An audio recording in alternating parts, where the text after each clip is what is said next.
This is Doug Scheiding, the Rogue Cookers, Texas embedded correspondent. You're listening to the BBQ Central Show. Start the game! Let's go! We'll do it live. Okay. Well, do it live! I'll write it and we'll do it live! So to get that perfect barbecue, you use wood. Are you sure it's safe? Whatever. We put the lighter fluid on, strike the match, and... Oh! Should we call the fire department? That might be a good idea.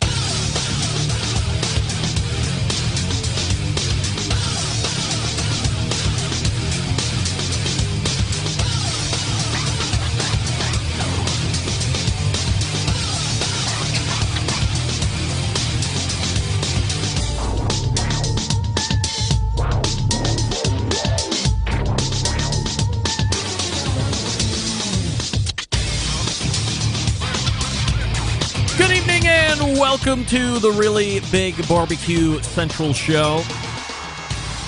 This is the show that talks about all things important to the world of barbecue and grilling, originating from the Rock and Roll Hall of Fame city of Cleveland, Ohio, the barbecue capital of the North Coast. I am your program host, Greg Rempe. Happy to have you aboard here on your Tuesday evening's live fire fun and frivolity show. It's a big one. We're cram-packed, and I'm going to tell you about it here in just a second. However, if you find that Tuesday this evening is your time to get in through emails or phone calls, here's how you do that. You can get in touch with the show by sending an email to Greg at bbqcentralshow.com or on the Twitter and Instagrams at BBQ Central Show. Anything else you want to find out about the show can be found at the main website, thebbqcentralshow.com. And here's what's happening. Coming up in about 12 minutes from now, it's the first Tuesday of another brand new month, entering in quarter 3 of 2021. And as we widely know, 2021 rapidly coming to a close. I've been saying it since the first second of January 2021. And here we are more than halfway through it. So I hope you're buckled in and ready for a great second half. I'll tell you who's ready to come in and break it all down for you the first time here in July. None other than the creator of How to Barbecue Right, Malcolm Reed, rejoins the show. And I believe he said he's joining me from a farm. Ceases to amaze me, Malcolm Reed. Captain of industry, product master, and now farmer? We'll see what's happening with Malcolm. We'll see. Then 35 past the hour, we'll be joined by a first-time guest. I don't typically throw around the phrase barbecue icon, but when I mention the name, actually the traditional name might not strike an initial chord with you, especially for the folks that are newer into the live fire scene here. But the brand that I'm about to associate with his name, you will certainly know. That, of course, BBQ Hall of Famer, also captain of industry and first-timer Joe Davidson joining me. Not overly familiar with Joe Davidson. Perhaps you've heard of a brand called Oklahoma Joe. That's the Joe Davidson I'm talking about. That's right. And it's a long overdue conversation. Joe is a legend in the industry in many different forms and fashions, building cookers, competing, restaurateuring, and a host of other things that perhaps we don't even know about it. He's on the shorter side segment here in the first hour, so there's no way we're going to be able to push through all of Joe Davidson inside of 15 minutes. So tonight I have a introduction to Joe. Hopefully we'll get into the pit building side of things, and that's probably going to do it. However, we'll have plenty to talk about for subsequent segment interviews with Joe. So assuming I don't offend him and he wants to come back on a number of times after this appearance tonight, we'll have plenty to talk about. That takes care of your first hour, Malcolm Reed and Oklahoma Joe Davidson. The second hour, and is the first Tuesday of a month, as I had mentioned with Malcolm, the second hour, first Tuesday of the month, regular guest. We'll bring a recurring appearance from Sam the Cooking Guy, YouTube maven, quickly approaching 3 million YouTube subscribers, just shy, as I was checking yesterday, 2.95 million. And perhaps he'll be broaching over 3 million as we are live in the second hour this very Tuesday evening in July. We'll see about that. Plenty to talk about with Sam, a peanut butter steak recipe that he got involved with a couple days ago. He's also got a new product coming out and in the midst of meeting a deadline of writing a book, so we'll talk to him about all of that. And then coming out of the bullpen tonight, a guy who can appreciate a good baseball pun and comparison and turn of phrase, if you will. None other than the person that has created the brand Meat Mitch. Mitch Benjamin will be joining us. And freshly out today, if you didn't know it, this right here, Barbecue Revolution.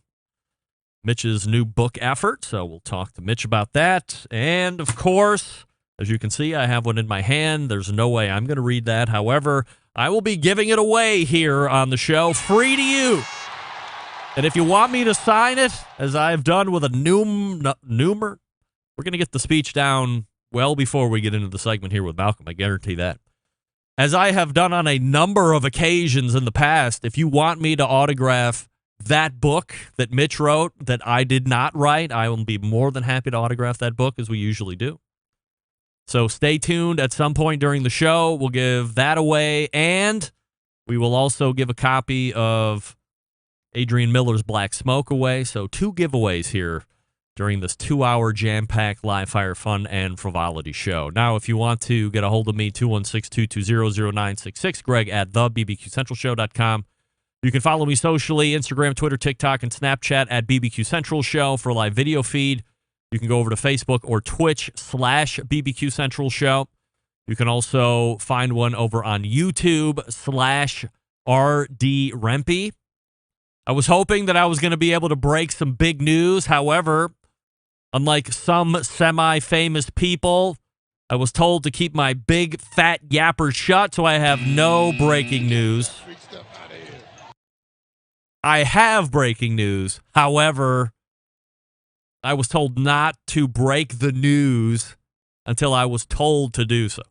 So I will adhere to the commands.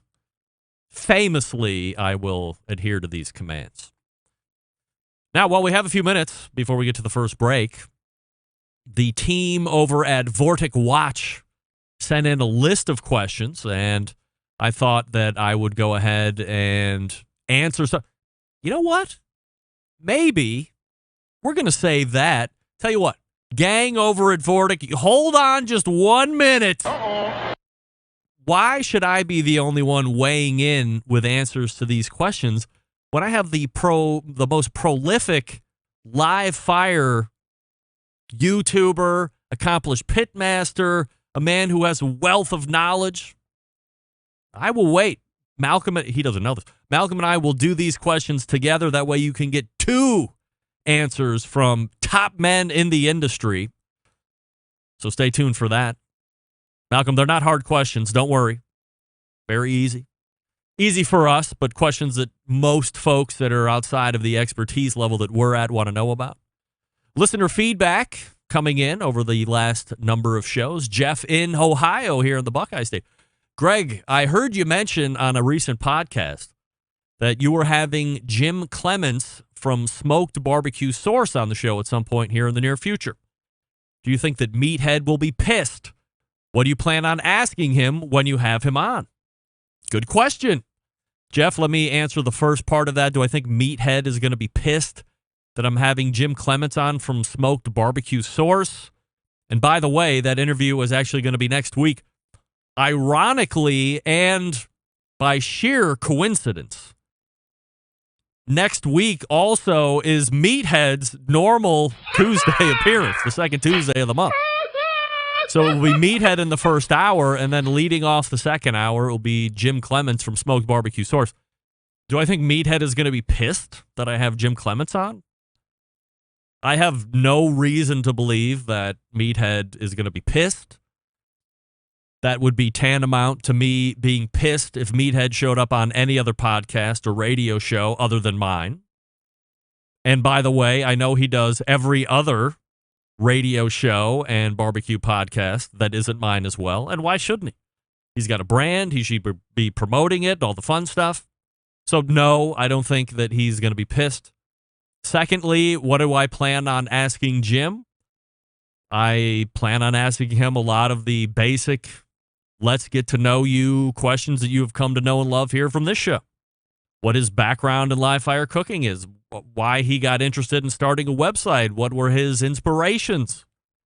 And quite frankly, until Derek Riches from DerekRiches.com, who was the fourth Tuesday of the month recurring guest here, did his poll of top 5 most popular barbecue and grilling websites of the time. I had never heard of number 2 on the list, Smoked Barbecue Source.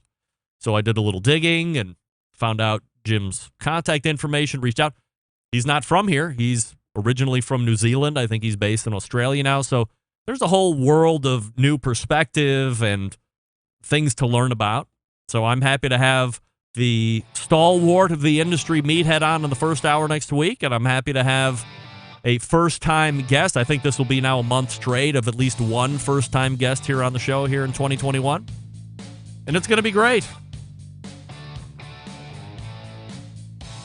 So look forward to that next week. Meathead in the first hour, Smoked Barbecue Source in the second hour, plus more.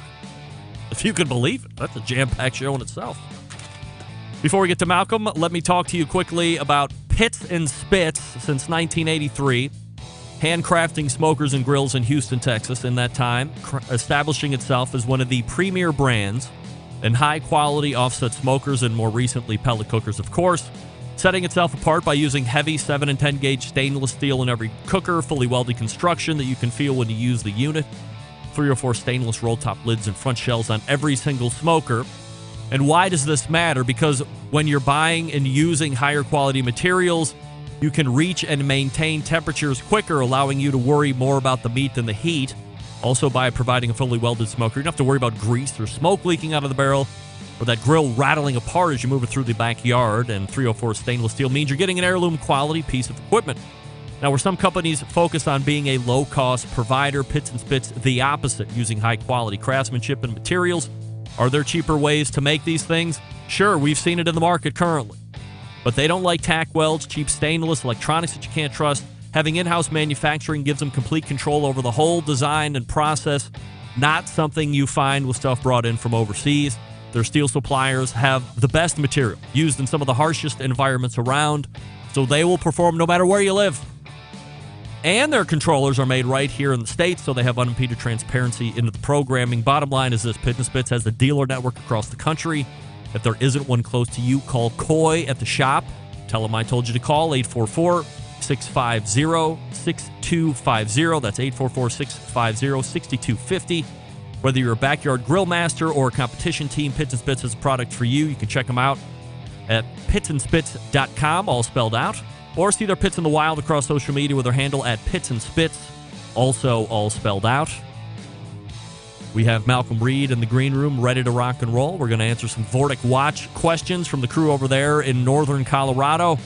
And then we'll get to some other stuff as well. Stick around. We'll be right back. You're listening to the #1 most downloaded barbecue and grilling podcast anywhere. The BBQ Central Show.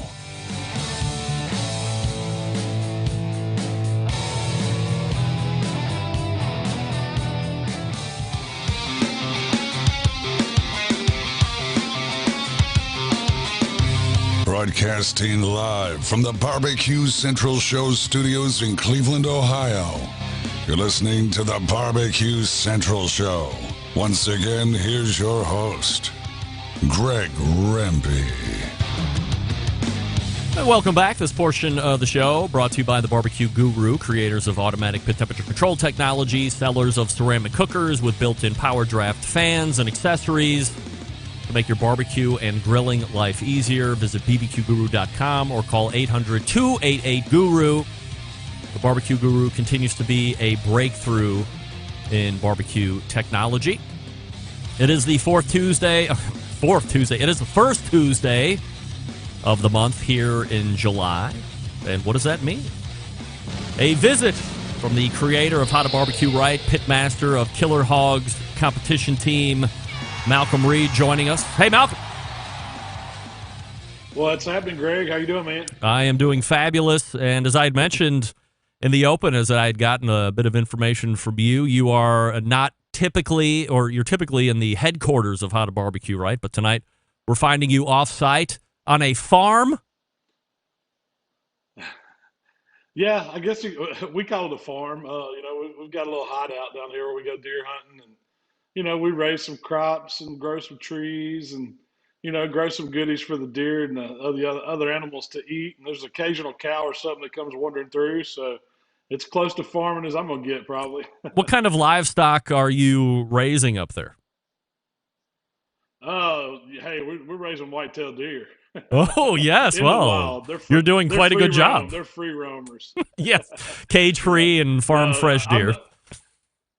That's right. That's right. No, if Shell has her way, we're going to have llamas and goats and sheep and all kinds of stuff. I'm probably going to throw the pig or two in there, but those will be just for fun. Yeah, well, I mean, I would assume those goats could eventually make its way onto a barbecue pit or a grill at some point after use of life. Or is Rochelle a knitter of sorts? No, I don't think she does much knitting. She does a lot of things, but knitting is not one of them. Got it. All right, so let me take you to task here in just for a few moments. The crew over at Vortic Watch, by the way, I don't know if you can see that there. So this watch, let me take a better shot here. So this watch, that's very close, by the way, used to be a pocket watch, if you can believe it. And there's a company in northern Colorado, and their main focus is taking the old-time pocket watches that used to be made here in America. Like millions and millions of pocket watches were made in America between the mid-1800s and mid-1900s before the wristwatch came into fashion, and then everybody got rid of the pocket watches.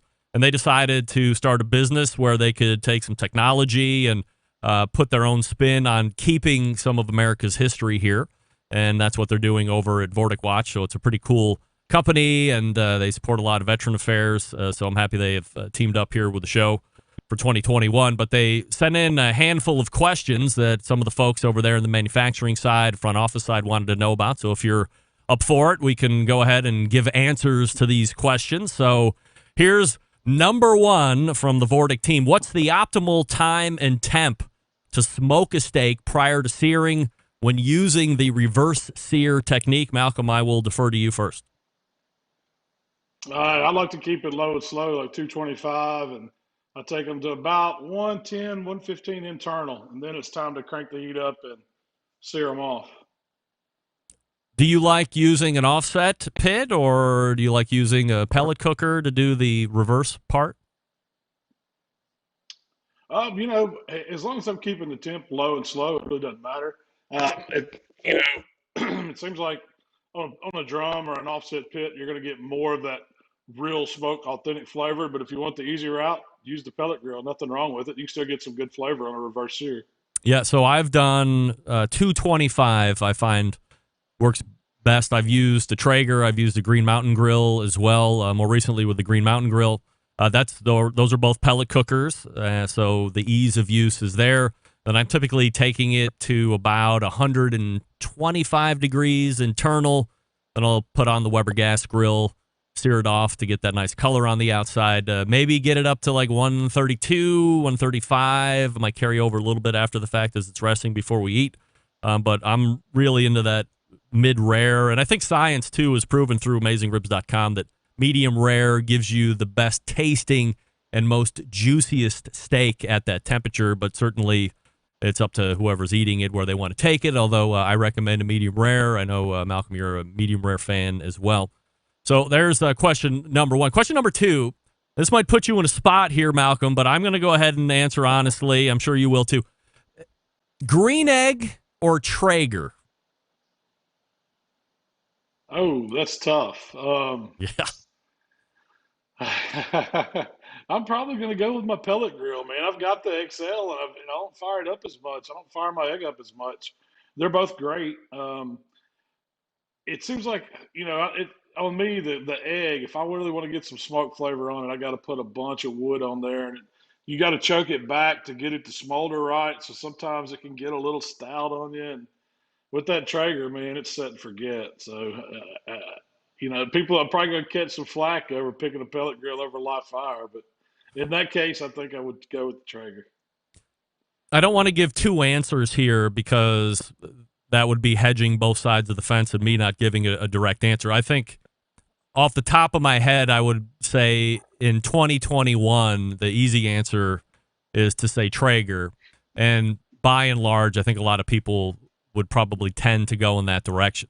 However, if you know up front that you want to manage a fire a little bit or you want to get that skill of fire maintenance down, then I would steer you away from the Traeger, have you go to Big Green Egg.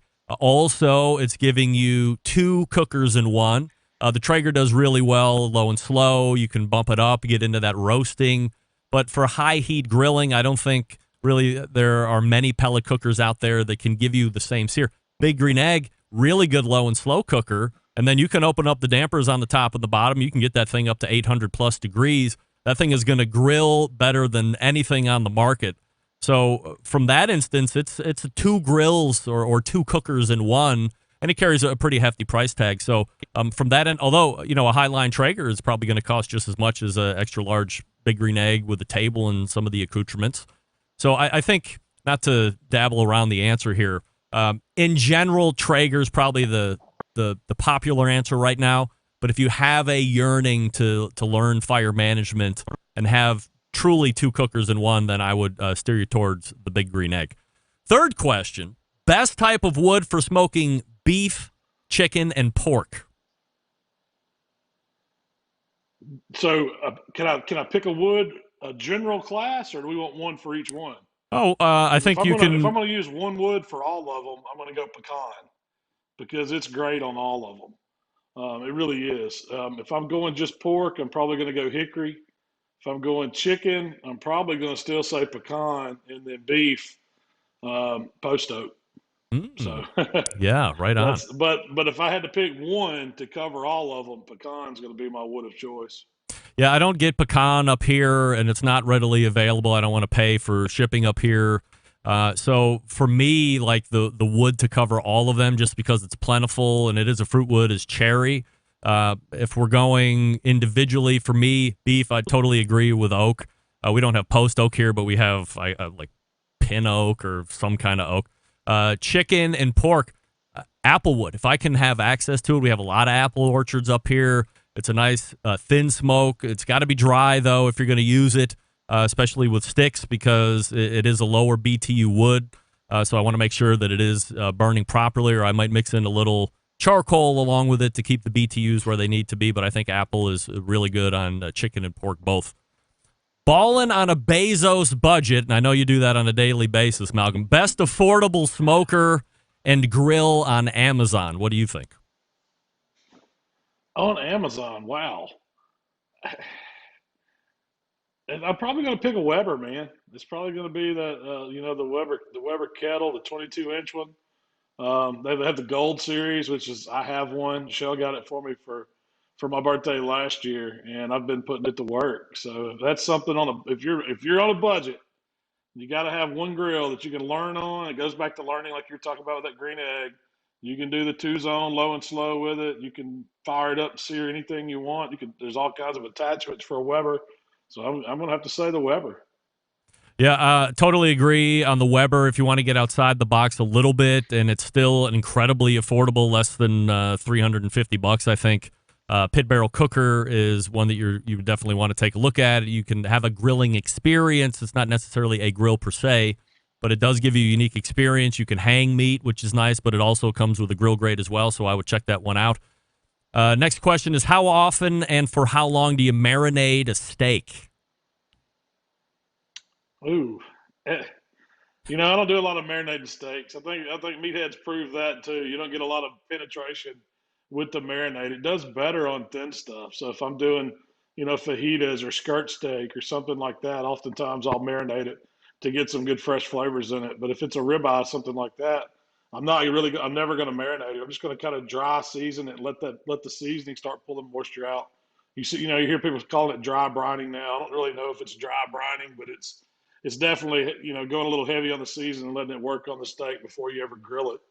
But if I had to say, if you're going to marinate a steak, go at least 2 hours in the refrigerator. That's probably a good optimal time. Yeah, same with you. I'm never one to I don't know if I've ever marinated anything, but I know when people are doing like fajitas, things like this, it is popular to marinate. I'd say 2 to 4 hours, maybe 6, but not too much longer, because sometimes the acidity of that marinade is going to denature the meat. You wind up with a completely different mouthfeel and product. But I'm with you. If it's regular steak, maybe some salt on it 3-4 hours in advance. I do like to set my steak out in a refrigerator uncovered 6 or 7 hours in advance just to let everything dry out on the surface to give you better caramelization if you're going to go direct grilling right off the bat. Where do you get your meats, and what are your favorite cuts? Wow, man, that's a broad range, Greg. Yes, right. Locally, I would probably say I probably buy more from Sam's and Costco. You know, the bigger club stores, just because our grocery stores don't have the best selection, but we do have a local grocery store that still has a butcher shop. In the Memphis area, it's called Superlow. They sell certified Angus beef, so they've always got a good, affordable beef choice. But if I'm wanting to spend some money, I'm going to call Kevin down at the butcher shop. I got to plug him in Pensacola. He's got some of the best in the country.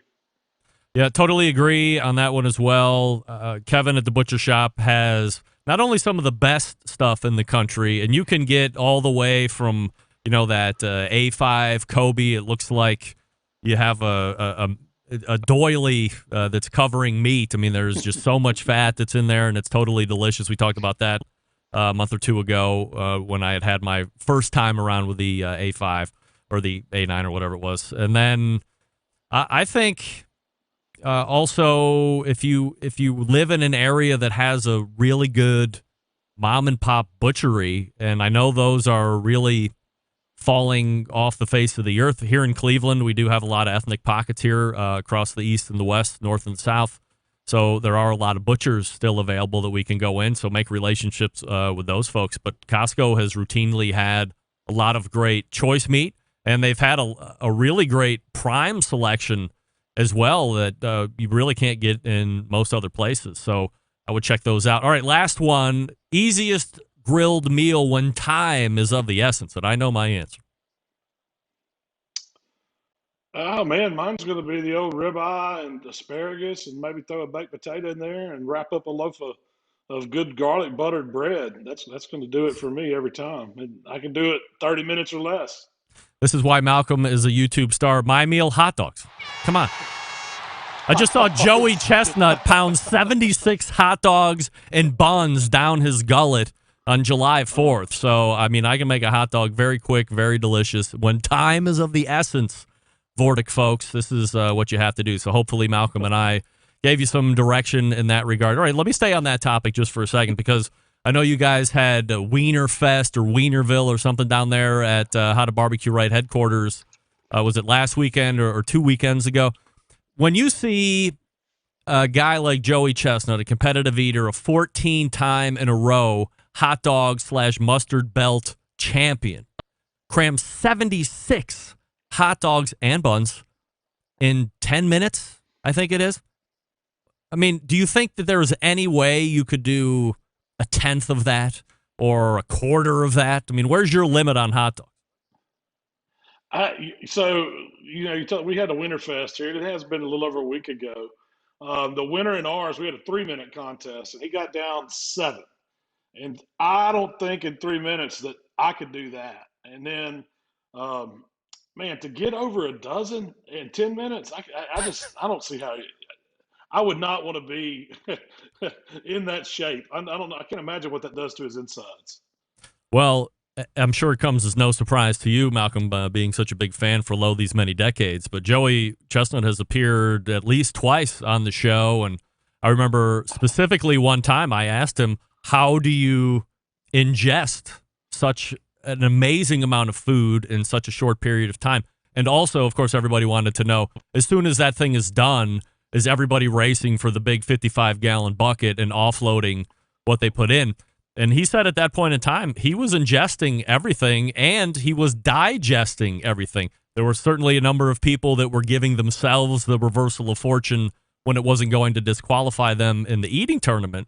But he just sat down and digested he was putting on 10 pounds or 15 pounds of weight in 10 minutes. And he goes to the doctor 3 or 4 times a year. They pull blood work. I mean, he's not living a natural lifestyle, right? I mean, he's doing these eating competitions and he's packing on a tremendous amount of weight and eating a tremendous amount of calories in such a short period of time. But he's active and he stays in shape.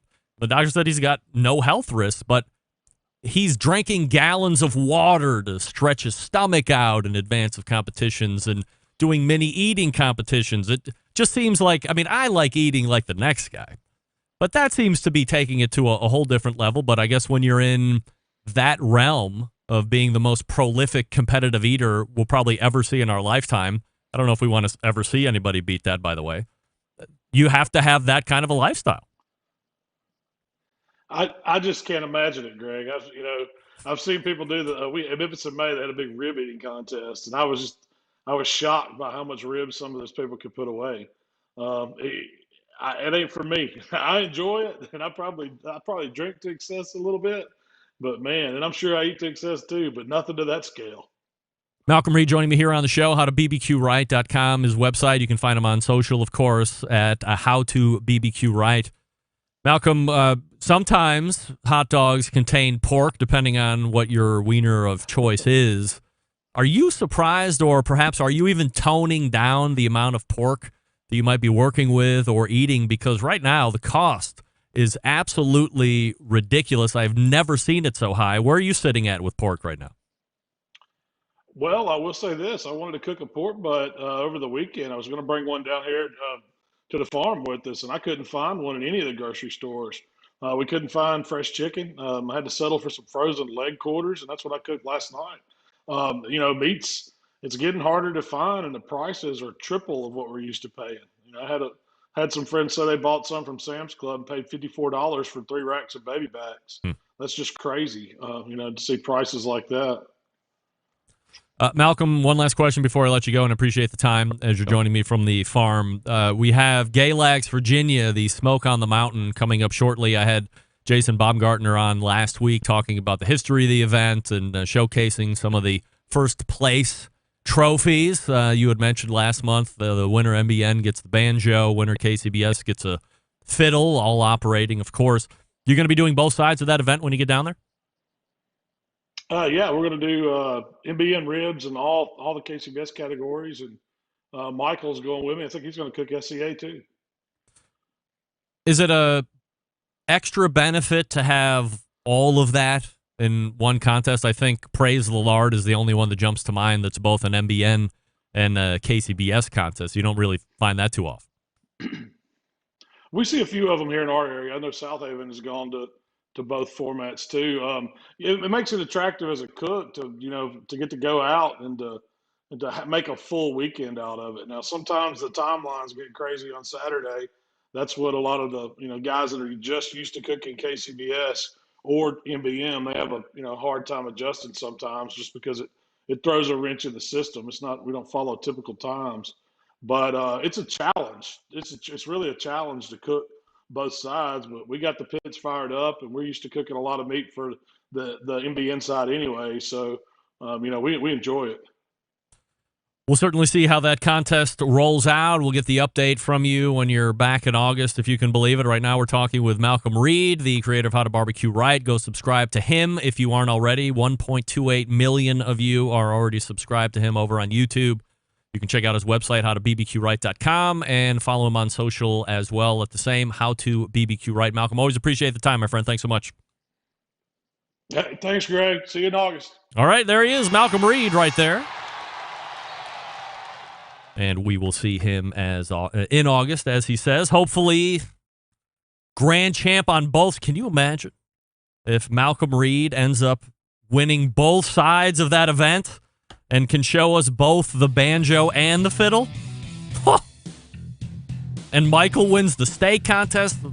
The Reeds sweep the weekend. Let's hope that happens. Karma is with him. Joe Davidson is in the green room. We'll get to him here in just 1 second. I'll talk to you quickly about Big Papa Smokers, the one-stop online shop for all things barbecue. A curated selection of only the best outdoor cooking and grilling supplies will get you on the path to better barbecue results in no time. Everything on the website has been Pitmaster approved by Sterling Big Papa Ball himself. From the award-winning rubs and seasonings, popular flavors like Sweet Money, Cattle Prod, Cash Cow, Double Secret Steak Rub, Little Louie's Seasoned Salt. Y'all know what I'm talking about. They're my favorites. They also have barbecue sauce. If you're tired of what's existing out there now, you want to try something new, Granny's barbecue sauce is something that you want to look at. A new go-to sauce. You can use it in the jar. You can also use it as a base and then trick it out from there, whatever your heart desires. And aside from the premium selection of rubs and sauces, they're also selling the very best pellet, charcoal, and wood cookers available today. If you're looking for a versatile smoker that's easy to use, check out that Mac 2-Star General Pellet Cooker. Big Papa Smokers, the exclusive Mac dealer, even offering special packages. If you're not a fan of pellet smokers, no problem. Check out that Old Hickory Ace BP, the only charcoal smoker that Big Papa trusts on his competition trailer. If you don't know what grill you need, call and ask questions, why don't you? 877-828-0727. That's 877-828-0727. Or shop their website at bigpapasmokers.com. That's BIGPOPPA smokers.com. We are back with Joe Davidson right after this. Stick around. We'll be right back.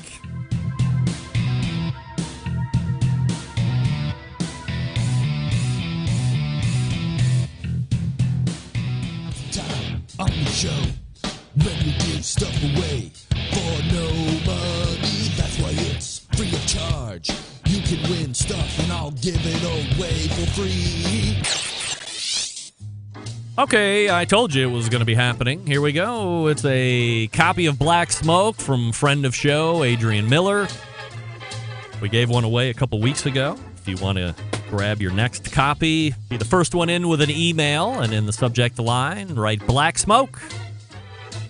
First one in, Greg at the BBQ Central Show, subject line, Black Smoke, and you can win a copy of Adrian Miller's latest release, Black Smoke. We wish you good luck. Howard Stern, Jim Rome, Dan Patrick, and Greg Rempe. The Mountain Rushmore of talk show entertainment. Now, let's get back to the BBQ Central Show. And this portion brought to you by cookinpellets.com, your number one source for quality wood pellets for all your pellet-driven cookers. Visit cookinpellets.com for more information, to see what other products that they have or purchase as well. You can also visit them at Amazon.com and buy from there if you so choose. Folks, one of the benefits of being in this live fire landscape over the past 15 years is having the unique ability to speak with legends and icons in the industry because, by and large, they are still alive, thank goodness. My next guest certainly fits the realm of icon. He is a skilled welder by trade, incredibly successful business person by schooling and profession, and has one of the most recognizable names in the business. What do you think of when I say Oklahoma Joe's? Everyone thinking of something, that's for sure. But how did he get to where he is today? Let's go ahead and race to the hotline. Welcome in first-timer to the show, Joe Davidson. Hey, Joe. Joe, I can't hear you. Is the mic on? The mic is on now, baby. Testing 1, 2, 3. We did it. All right. Thank goodness. How are you, Joe? I'm good. How are you? I am fabulous. Very excited to talk with you here this evening for the first time. And as I had said in the open there, long overdue. Everybody knows Joe Davidson, and it's an honor to have you on here as we talk for the next handful of minutes. And I hope it's just one of many times to come here. So before we get off and talk about some business and how Joe grew up, let me lead off here because we missed it to a degree last year through various accomplishments you've had coming up in the business. You were voted into the BBQ Hall of Fame last year with some other folks, and obviously the ceremony didn't get to take place because of the pandemic and so forth. But I'm wondering, as somebody who has achieved as much as you have through your life as it relates to live fire, where BBQ Hall of Famer fits into that mix. Oh my gosh. I'm going to tell you, that was an honor mainly because of so many of my friends that have been part of that. They've been it's a special creed of individuals that get to be nominated inducted into that. And wow, words can't describe how wonderful that was. You going to be at the induction ceremony this year at the Royal? I am. You know, right. So we were actually going to cook last year, come out of retirement after 10 years to do a competition. I'm certain I'd scare the death out of the other guys for at least one or two categories. And we're going to do that again this year too. So you're going to cook it? I'm going to cook it. Yeah. Are you Why not? competition ready? I mean, certainly you've done it for as long as you've done it. I'm sure that there's just processes and the old experience kicks in. But I think 10 years off. I mean, are you there for the profiles? Muscle memory? Boy, it better be like that old analog aspect of you can't forget how to ride a bicycle. Who knows? You know what? We don't care. We're just going to have fun. And that's what we always did. Back when we were really in a rhythm, no one had more fun than we did. Joe Davidson joining me here on the show, of course, Oklahoma Joe's. So let's track back to when you were growing up, Joe. Pre-high school days.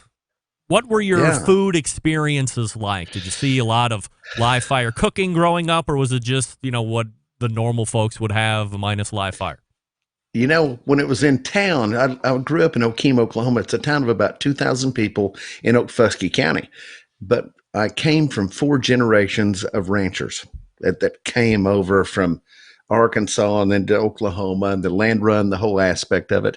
And my great grandfather wound up having 5 children, 2 daughters and 3 sons. And man, they worked the land, and it was all pecan bottom. And of course, hogs and cattle and chickens were part of everything. So yes, I will tell you right now, we did live fire cooking, but it's nothing like what we do today. Nothing like it. It was pretty much 55-gallon barrels.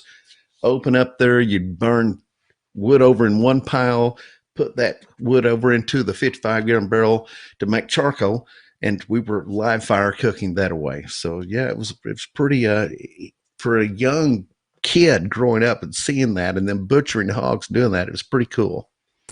As you worked through the high school years, Joe, were you a fairly good student, involved in sports or any other type of extracurricular activities? I would say that no sports. I just pretty preferred to work. I worked for several ranchers and at a body shop, and then I raised a bunch of hogs. So I was big in agriculture. I actually was a state farmer in FFA, and really that was my passion, was agriculture. And that's what I wanted to do. I wanted to be an ag teacher, and that's what I went to Oklahoma State to do. But mainly I had to have a way to pay my way through college, and that was as a welder. So I went to welding school. That landed me at Oklahoma State University, and married to my wife, Paige, and it went from there. So you go to welding school right out of high school then? Well, I did. I went to college 1 year at East Central University. There, I'd like to say that I majored in beer and women and blew $15,000 of hog money. And then my dad said, I don't know if you're made to go to college, so you should do something else. So I went to welding school at that point in time. So I had 1 little year of a hiatus, if you'd say. When you talk about working the land, and you mentioned ranches, I had a gentleman by the name of Kent Rollins on a couple months ago, who's known as the cowboy cook or the chuck wagon cook. And the term cowboy comes around when you talk about. Would you classify yourself as cowboys, or were you around cowboys, or were you more like farmers of the land? You know what? I was around all of them. I mean, there were cowboys, there were ranchers, there were farmers. So I would have to say that mostly in Oklahoma, we were either ranchers or cowboys. There's not that much fertile land to grow a lot of crops, so not many farmers, but it was still, we were all a kindred spirit. Joe, the story of how you get into making cookers, and I think we're kind of alluding to that before we are asking you this question now. Sure. It's a great story, and I'm hoping you might indulge me this evening by telling us about how you got into it on the show here. You know, it was one of those deals that my grandparents, my parents loved to cook outdoors. They were always just on open fire cookers. When I went to college, my first smoker was a little bullet smoker, one of those R2D2 units. And I thought that briskets were corned beef briskets you went to Homeland and bought. So it was kind of one of those different aspects of learning how to cook. But then as I started to learn about offset fireboxes and, how to cook with indirect heat and smoke, that's when it hit me that I could start building smokers. So I built one for myself, one for my brother, one for my dad. And then a professor saw one. I got my bachelor's degree in ag education, my master's in ag engineering. And as I was doing my graduate work, that's when I started building these smokers. And I started selling one to this professor, another one to another professor. And then the next thing you know, I thought, yeah, I think we could make a living doing this. So I built 12 cookers. I went to the State Fair of Oklahoma, and the first weekend I sold every one of those. And when the fair was over, I had an order for 108 more. And we were building these in my backyard. That's an incredible take. I mean, I'm a sales guy during the day. So to sell what you brought to the party and walk away with 108 more in tow, had to be great. The ego was pumped up. But I would have to imagine, Joe, you also were probably crapping in your pants going, oh, my God, 108. 12 is one number, but 108 is sizably different. So how do you scale to meet that demand? Oh, my gosh, that was the big question. It's like, hey, my wife, Paige, great news. We sold them all this weekend. And other great news, I've got orders for 108 more. So what we're going to do is I'm going to still go to college and do my graduate work and teach. And then I'm going to come and I'm going to work in my garage at my house from 2 p.m. until 2 a.m. and build all the smokers. And I had another graduate assistant dude, good friend of mine, Randy Stone, and he helped me build those first smokers until we moved to another little shop. It took us 6 months to do that, to build all those smokers. And folks that had put in the orders with you was the expectation set that, hey, we appreciate this order and we think that the quality is going to be great, but there might be a little bit of a wait, or did they learn as they go? You know, it not only did they learn as they went, I learned as I went too. And the smokers evolved even during that time frame, because I was like, okay, at first we used baler hinges for the hinges. So if you had baler chains that built a giant chain, that's what I used for hinges in the original smokers. And then I started building and making the old pipe hinges after that. So they changed, and the people, they were understanding, and I'd call and I hand delivered every one of those. So I sold them all by hand myself, and I delivered them all myself as well. So really easy for people to be accepting and loving of those smokers. Is there an easy way? We'll talk about the sale of the company here at some point, but is there an easy way to track or find an original Oklahoma Joe cooker? The very first ones, especially that first 100 or so, they didn't have brass plaques on them. I hammered the number into the back of them with a stencil. So you can buy those. They'll then print a number on it. So it started out as 001, 002, and went from that point. And if you find a smoker on the upper left-hand door above the flange that's got a number on that, and it's round and around this region of the United States, it's likely that's an Oklahoma Joe smoker. I can't imagine that you find too many of those on sale for Craigslist or Facebook Marketplace. Man, I look all the time. So yeah, I don't think they call those the unicorns. So I don't know if how many of them are there. I will tell you that a lady called me maybe 3-4 years ago and had truly like the third trailer smoker I had ever built. And her husband had passed away, and I thought, oh my gosh, I've got to have this thing. And that was when they had square fireboxes. So if you roll across one, will you buy one of your cookers back from somebody? I've got probably 24 of them down in the barn right now. Really? Wow. How about that? Yeah. Well, I always look at it and go, okay, someday I'm going to start having grandkids, and I want them to have some of these things. So we'll sandblast them, powder coat them, and run them through, and they look like brand new units now. Joe, there's another great business story within this growth, and I think it ties into your thoughts on mentoring and how you think that's important. The owner of Ditch Witch ends up playing a pretty important role in the initial growth of that company, did he not? Yeah, I would say that, once my wife was a school teacher, and I always say, golly, she was making $16,500 a year when we started building these smokers. And at that time we were college students, and we were like, man, we make all this damn money. So I'm just going to do these smokers and I'm going to build them for a living. And my parents and her parents especially were going, what the hell is he doing? But it turned out off okay. But at that time, I see how it could be a little dicey. So we were in Perry, Oklahoma, went from one shop to another shop to a little shop on the square. And a fella would come down there, and his name was Ed, and he'd have coffee with me at 7, 6:30, 8, 7:30 in the morning. And we'd visit a little bit. And he said, I had a shop on the other side of the square, and you remind me of what I was doing then. And I was like, oh, that's cool. And I said, your shop's where? On the other side of the square. And I was like, well, there's nothing over there. So you must be retired now. And he would always leave, and I'd say, I've got to get to work. He had to get to work too, So that went on for maybe 6 months. And then a fella came down from Ditch Witch and said, this is who I am. I'm the executive VP of Ditch Witch. And our owner asked us to come down and see if you'd be interested in renting the R.L. Fraley facility. And the R.L. Fraley facility had just been sold and was just outside of town, maybe a mile, and it was huge. I mean, to me, it was huge. It was like 12,000 square foot, had bridge cranes in it, a paint shop, and this and that, So I was like, oh my gosh. I said, I'd love to have it, but I can't afford that. He said, well, what could you afford? I said, well, I'm paying $500 right now in my mind, so I could give you $600 a month for that. And he said, we'll take it. And I was like, wow.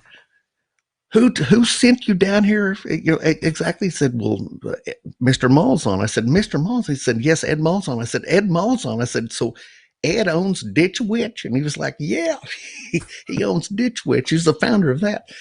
Anyway, I wound up getting that for $600 a month. I had to ask him one last thing before he left. And that was, if I'd offered you $500, would you have taken it? And he said, yep, we would have. We would have too. So it went on from that to many, many occasions. If I needed engineering support, he'd send engineers over. If I needed just business advice, I'd go over to this, and they had this huge plant. It was acres and acres under a plant.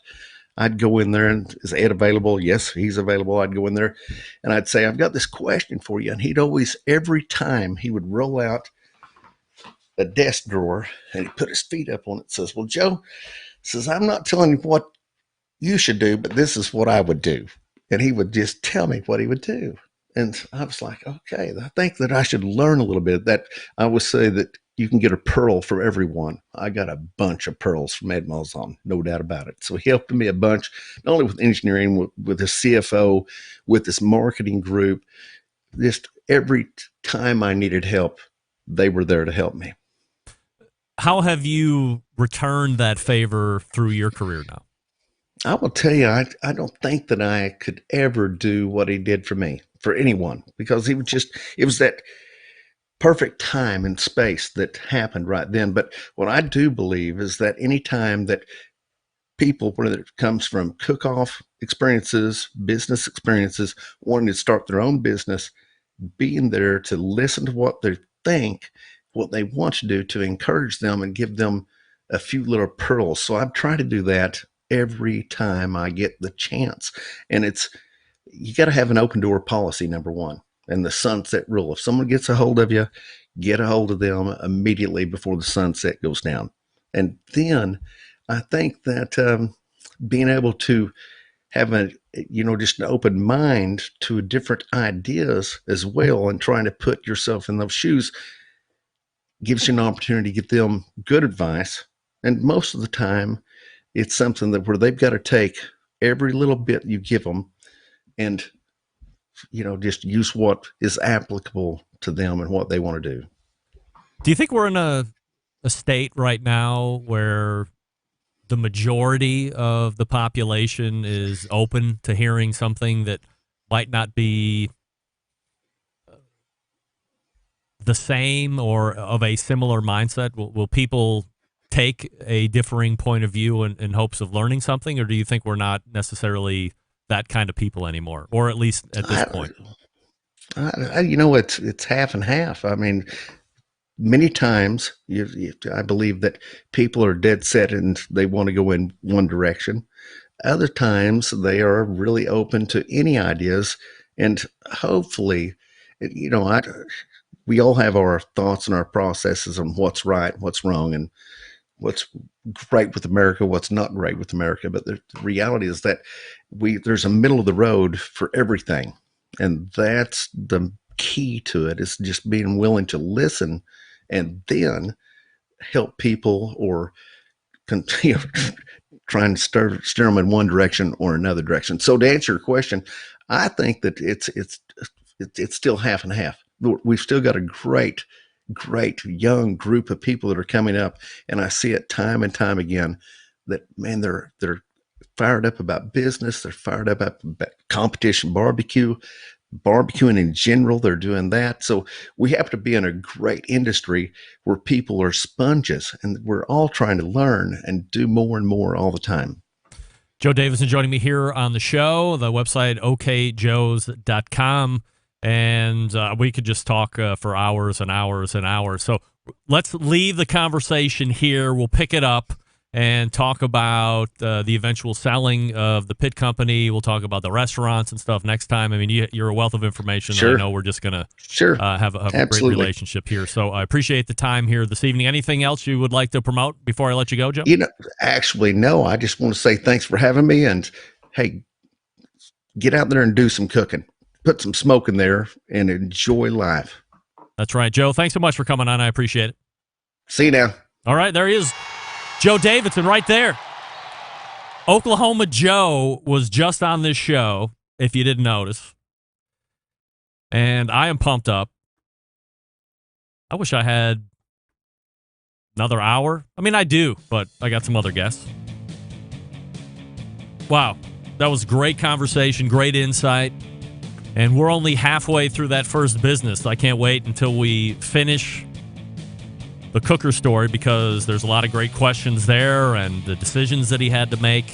Saw some of the folks in the chat asking him how they compare the new ones compared to the old ones that he makes. So we'll get into all of that next time he's on. That was Hall of Famer Joe Davidson from Oklahoma Joe's. He's got the Oklahoma Joe restaurants, of course. Let me talk to you quickly about Yoder Smokers. That's right. All the products built right here in the States, building pride through craftsmanship and world-class customer service. That's the backbone of how they've built the company. This approach translates into what can truly be a bespoke-style product that elevates gatherings with friends and family. They're honored to have a trusted place in the backyards of America. From pellet grills to wood-fueled offset pits or charcoal grills, consistent blue ribbon flavor has become synonymous with the Yoder Smokers name. Make no mistake, Yoder Smokers flavor-driven design is unique to each style of pit, and their team has developed the cookers to perform time and time again while outlasting the competition for generations to come. It's the generational thought that is rooted in the handmade products that define the integrity of the core values. American-made quality, endless flavor, the benchmarks of Yoder Smokers. Visit them online at yodersmokers.com to grab yours today. That's yodersmokers.com. By the way, we congratulate Rick Stoltz for the Black Smoke win. Rick, send me an additional email with your shipping address and a subject line book winner. We'll do that. All right, we're back to wrap the first hour right after this. Stick around. We'll be right back. Continuing to produce incredibly mediocre content in an exceptionally professional way. You're listening and watching the BBQ Central Show. Once again, here's your host, Greg Rempe. And this is brought to you by Fireboard. Monitor up to 6 different temperatures simultaneously. Connect to Wi-Fi for cloud-based monitoring, or connect via Bluetooth. If you have Alexa or the Google Assistant in your home, you're in luck, because Fireboard fully integrated with both. Find out more by visiting fireboard.com or call 816-945-2232 today. That's Fireboard 2, Fireboard 2 Drive, and Fireboard 2 Pro. And we thank Joe Davidson for last segment. You can only imagine how I was trying to craft that outline the last time as well. Oh, my. We'll have him on again sooner than later, maybe just in a couple weeks, depending on what his schedule's like. In the meantime, let's wrap up the first hour. We have a great second hour packed and ready to go for you. Refresh your libations, and I will see you in just a few minutes. You're listening and watching the BBQ Central Show right here on the BBQ Central Network. Stick around. We'll be right back.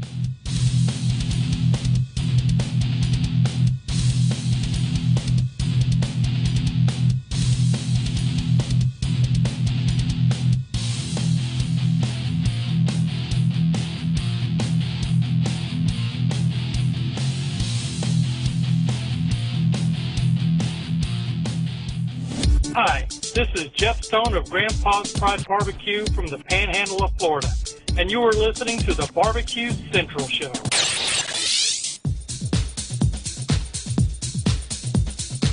Happy to have you aboard here for the really big barbecue show. Boing. We cook because we have to, and we grill because we want to. Hit me. Fine, how's it going? You have a great show. I'm a big fan. Boing. So what seems to be the problem here? This man looks like he's dead, and he's in the crackle.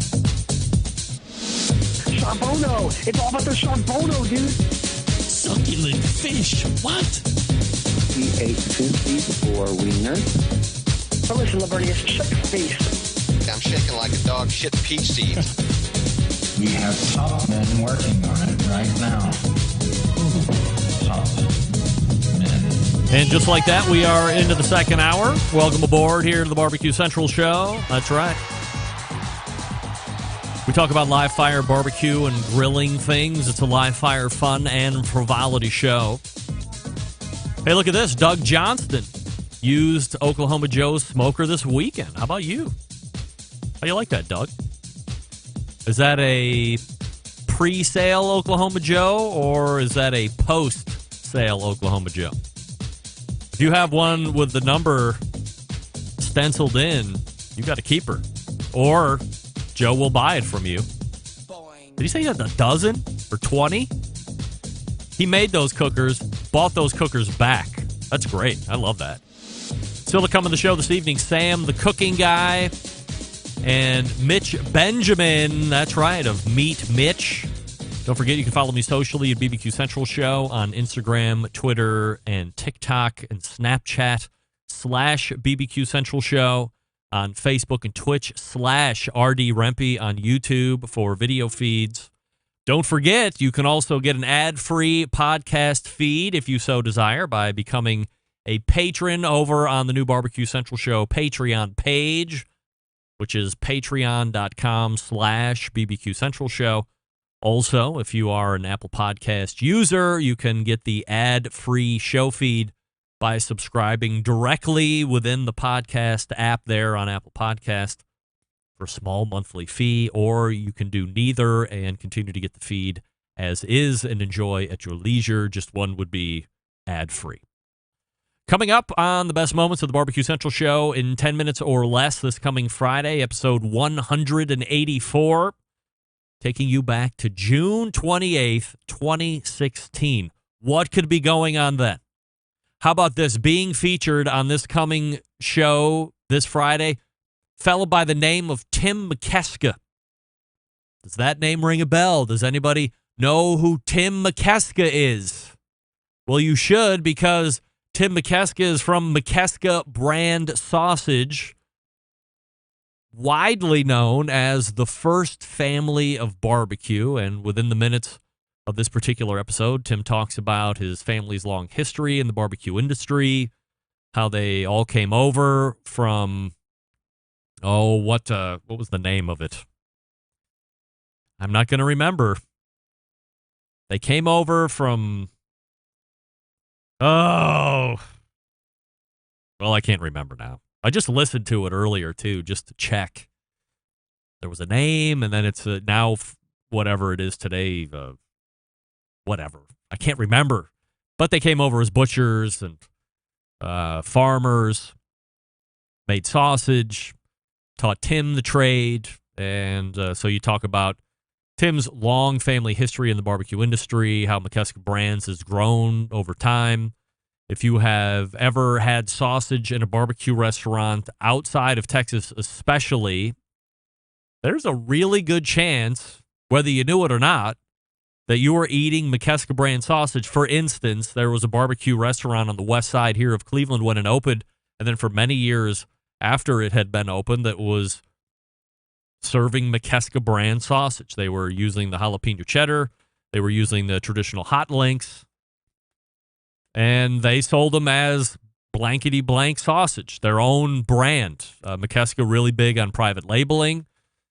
They also sell McKeska brand on their own, but if you are somebody that wants to have a sausage to sell, but you don't want to go into making a recipe or doing any of that other stuff. Or even better, if you want to sell a sausage recipe that works and you know that people like it, then private labeling is something that you would want to check out.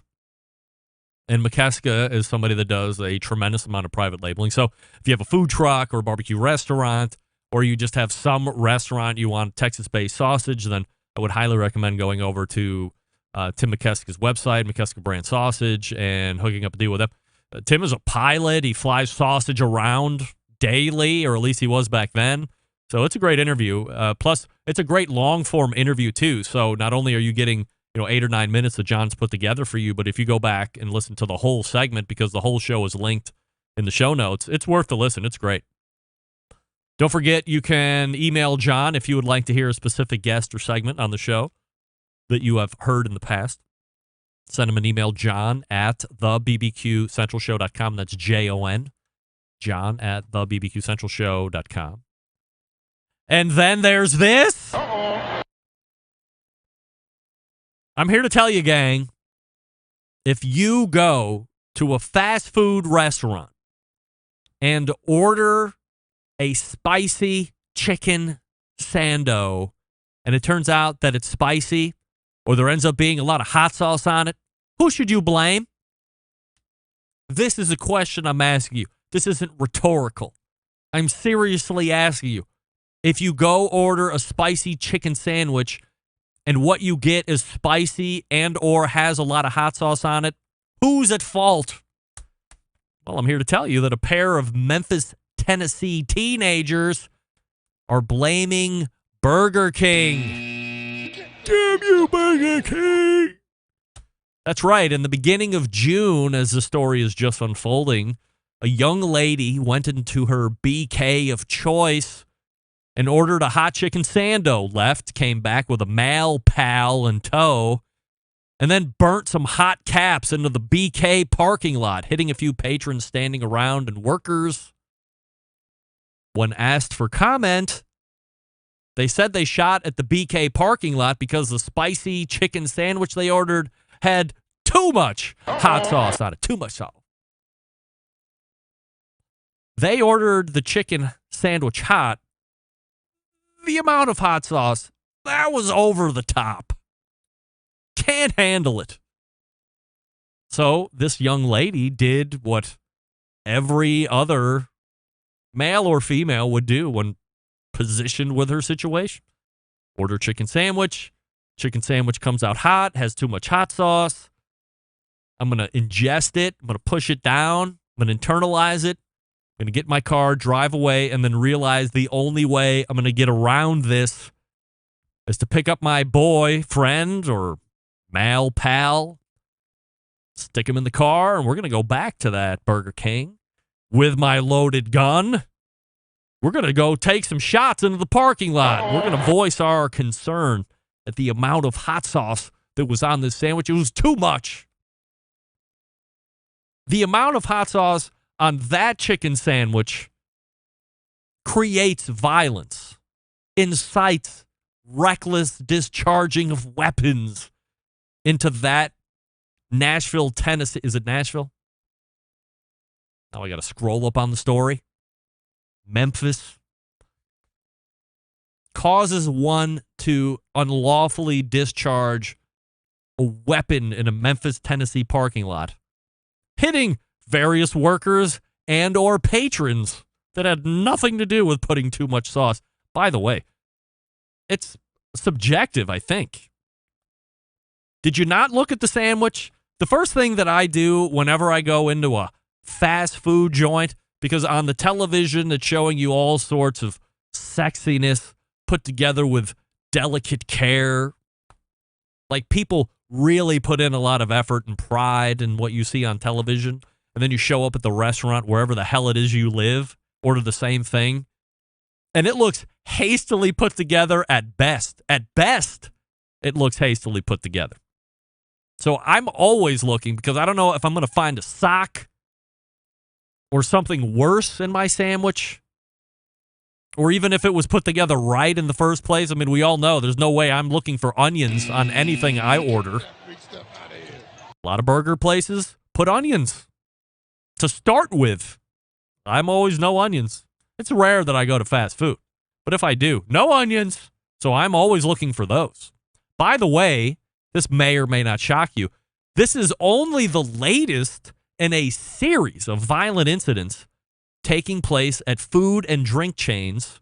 This past Sunday, for instance, a Florida man was accused of pulling a gun on a Starbucks employee who turned out to be the employee, the local police chief's daughter.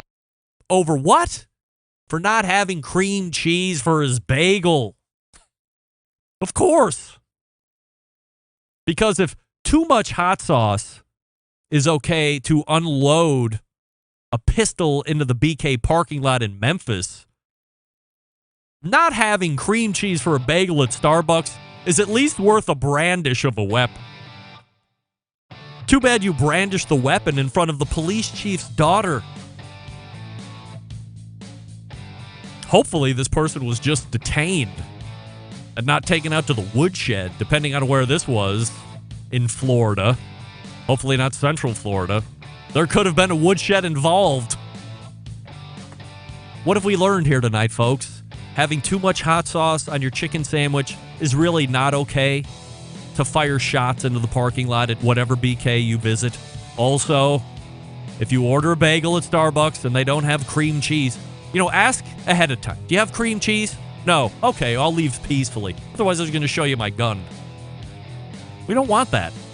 We want peace and love. Peace and love. Peace and love. Peace and love. That's right. Good night. Sam the Cooking Guy, hopefully, will be showing up. Hey, if the folks from Vortic are still watching as we talk about the Green Mountain Grill / Traeger debate, let me change my answer. Forget Green Mountain Grill. Buy a Primo cooker. Why, you might ask? Great question. First of all, it's got a great design. It's not round, although you can get a round one. Not round. It's oval. What does this mean? You can create true two-zone cooking. That's right. Coals on one side that are lit and ready to rock and roll. You can have an unlit side. You can put meat on the unlit side. Let it come up slowly as we're talking about reverse sear. Then, when it gets to your set internal temperature that you like, you can slam it over on the coal side, sear it off, get it to that internal temp that you want, let it rest up, and away you go to eating on the Primo. Low and slow, hot and fast. Made right here in the USA, precision-controlled manufacturing, highest quality ceramics you're going to find in any ceramic cooker, no matter where you go. It's the best at a fight. Here's a product update for you. Do you have an old Primo? Do you find that you have to do a small workout in order to stay in shape to order that grill head? Don't worry, now they have a new lift hinge. It now makes a 35-pound lift an 8-pound lift, and you love it. They also have new dampers on the top and the bottom, so instead of somebody saying, pencil width open, or 2 pencil widths open, you can now say, open it to number 1, or open it to number 4. Easy stuff. By the way, if you have an older Primo, don't feel left out in the cold. You can get all these updates at the dealer nearest you. Visit them online, primogrill.com. You can visit them on Instagram, Primo Ceramic Grill. You can visit them on the Facebooks, Primo Ceramic Grills. A host of places to go, a dealer network to explore. You know you want to do it. primogrill.com. Visit them now.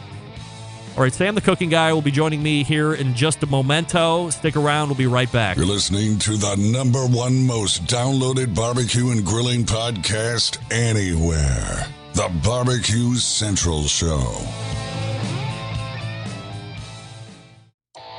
Howard Stern, Jim Rome, Dan Patrick, and Greg Rempe. The Mountain Rushmore of talk show entertainment. Now, let's get back to the BBQ Central Show. Welcome back. This portion of the show being brought to you by Pit Barrel Cooker, the most unbelievable outdoor cooking device on the planet, currently available in 2 sizes with a host of accessories. Whether you're a beginner or professional, definitely a cooker you want to add to the arsenal, visit pitbarrelcooker.com and tell them the BBQ Central Show sent you. You can also buy their new cutting board that they're selling, the end grain cutting board. You can find it right there on pitbarrelcooker.com as well. The second hour and the first Tuesday of the month can only bring a visit from the hottest YouTube star there is, cooking-wise. Sam, the cooking guy. Hey, Sam. Greg Rempe, what's up? I am excited to talk to you this evening on a number of topics. I don't know if you listened to the first hour, but I had Hall of Famer and really barbecue icon. You ever heard of a brand called Oklahoma Joe's? Absolutely. I had Oklahoma Joe Davidson on for the very first time, if you can believe. I just got home. I did not listen, but now I will. I have to say, replay, of course. Over your left shoulder is one of the most spectacular. Is that a, what do you call those pictures? Mixed tiles. Yes. Are those mixed tiles? It's a mixed tile wall. God, mixed tiles are the best. When I had a real studio with walls, I had my famous people I've met in barbecue in person, which is limited because I go nowhere. But I did have like 15, and most of them were taken at one event that I went to in Texas a couple of years ago. But they're the best. I love those things. No, they're great. They stick up. They come off. They're great people, too. Anytime we've had even a minor issue, we'll resend it. We'll do this. Here's your money back. They're just, I mean, honestly, I wish all companies were as customer focused as mixed tiles are. I cannot give them a high enough recommendation. I really can't. Totally agree. And maybe we'll talk about other related businesses that could take lessons here in a second, like perhaps the Xylus garlic press update, if there is one. But look, let's start here.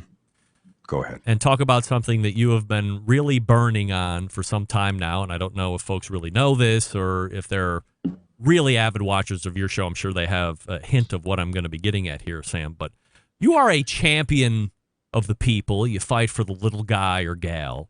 And there has been a specific item that you have been trying to correct for months at your local grocery store's meat counter. So if you don't mind giving us the high-level backstory and where you are in resolution of this matter, I think it's great.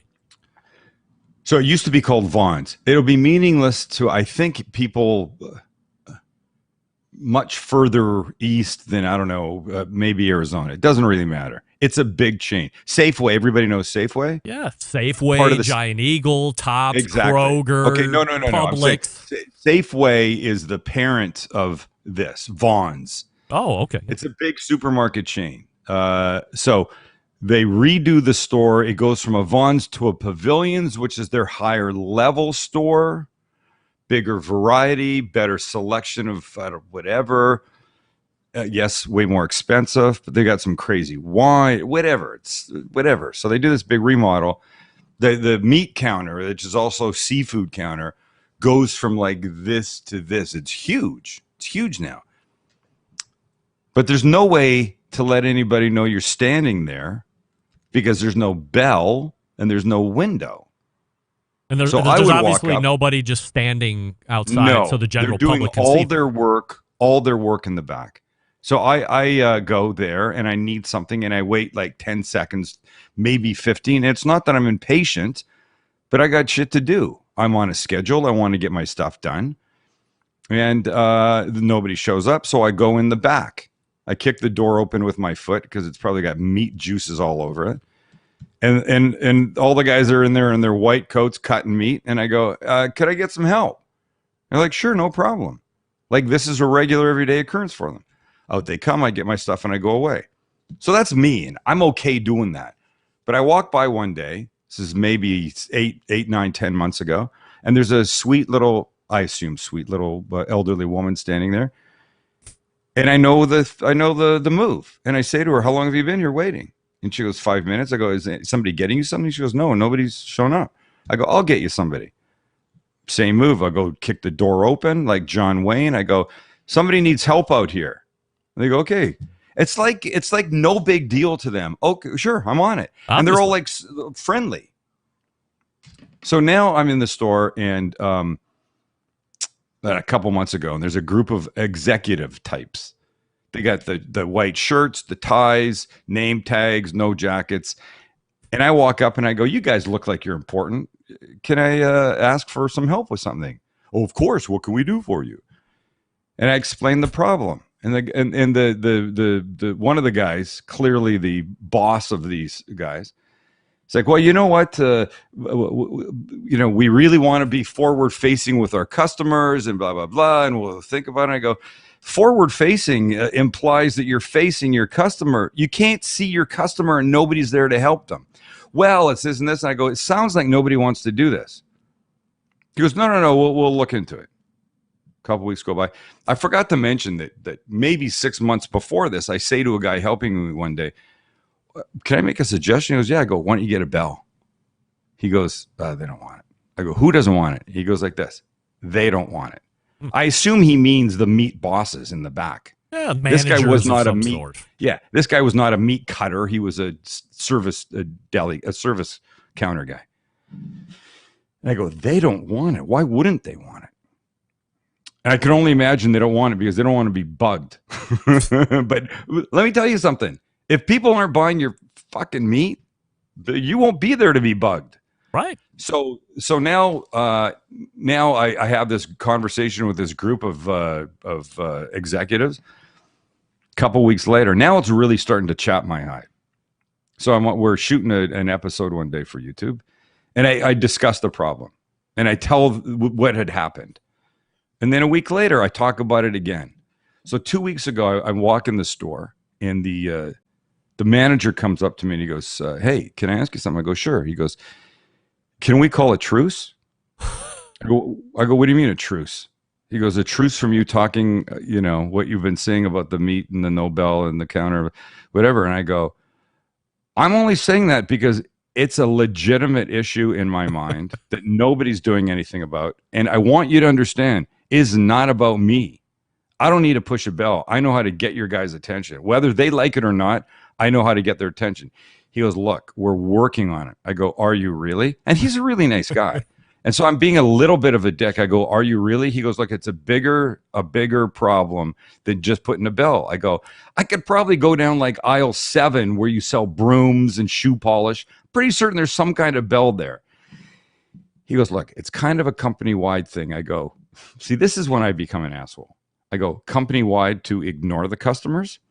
He goes, "No. When we've redone these stores, there's been a window between the meat section in the back and the counter, so you can see somebody." I was going to ask you about that. He goes, "It didn't happen in this store." I go, "So that means there's never going to be a way to help people." And by the way, even if there is a bell, unless you're looking up, and I'm thinking when you're cutting meat, you're looking down, unless you're looking up every 2 seconds, I mean, what's the point? Right. So he goes, "I'm working on it." I go, "Okay, I'll tell you what. We'll go with your truce for a month. But if nothing happens, I'll be honest, I'm going to keep talking about it." By the way, I had gone online, found their customer service nonsense, emailed them, told them the problem. Do you know what they said?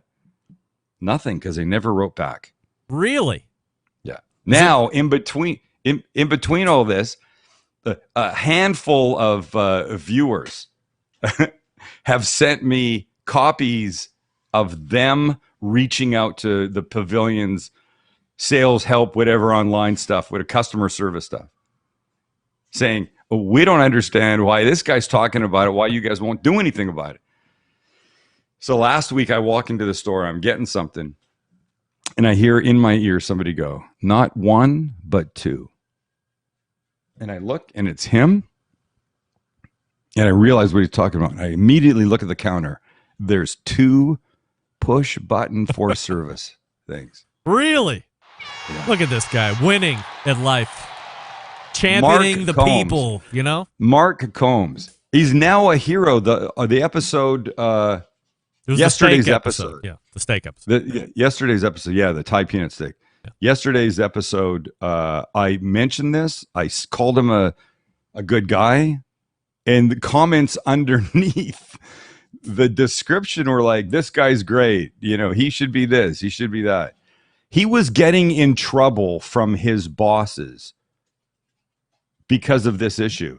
I go, "Because of me talking about it?" He goes, "Well, a little bit." I go, "You shouldn't be getting in trouble. They should be getting in trouble for not putting this bell in." I don't understand where this guy wouldn't have just said, "Okay, I'm going to go get the old-timey stainless steel bell and plop it on there. Or maybe go a little 2021 tech and get the wireless doorbell thing to plug into the meat cutting room and then leave the plunger out there. And that way it sounds back there. I mean, how easy is that? And is he really getting in trouble? Is this a thing where this is the higher level market and it's just above somebody to ding a bell?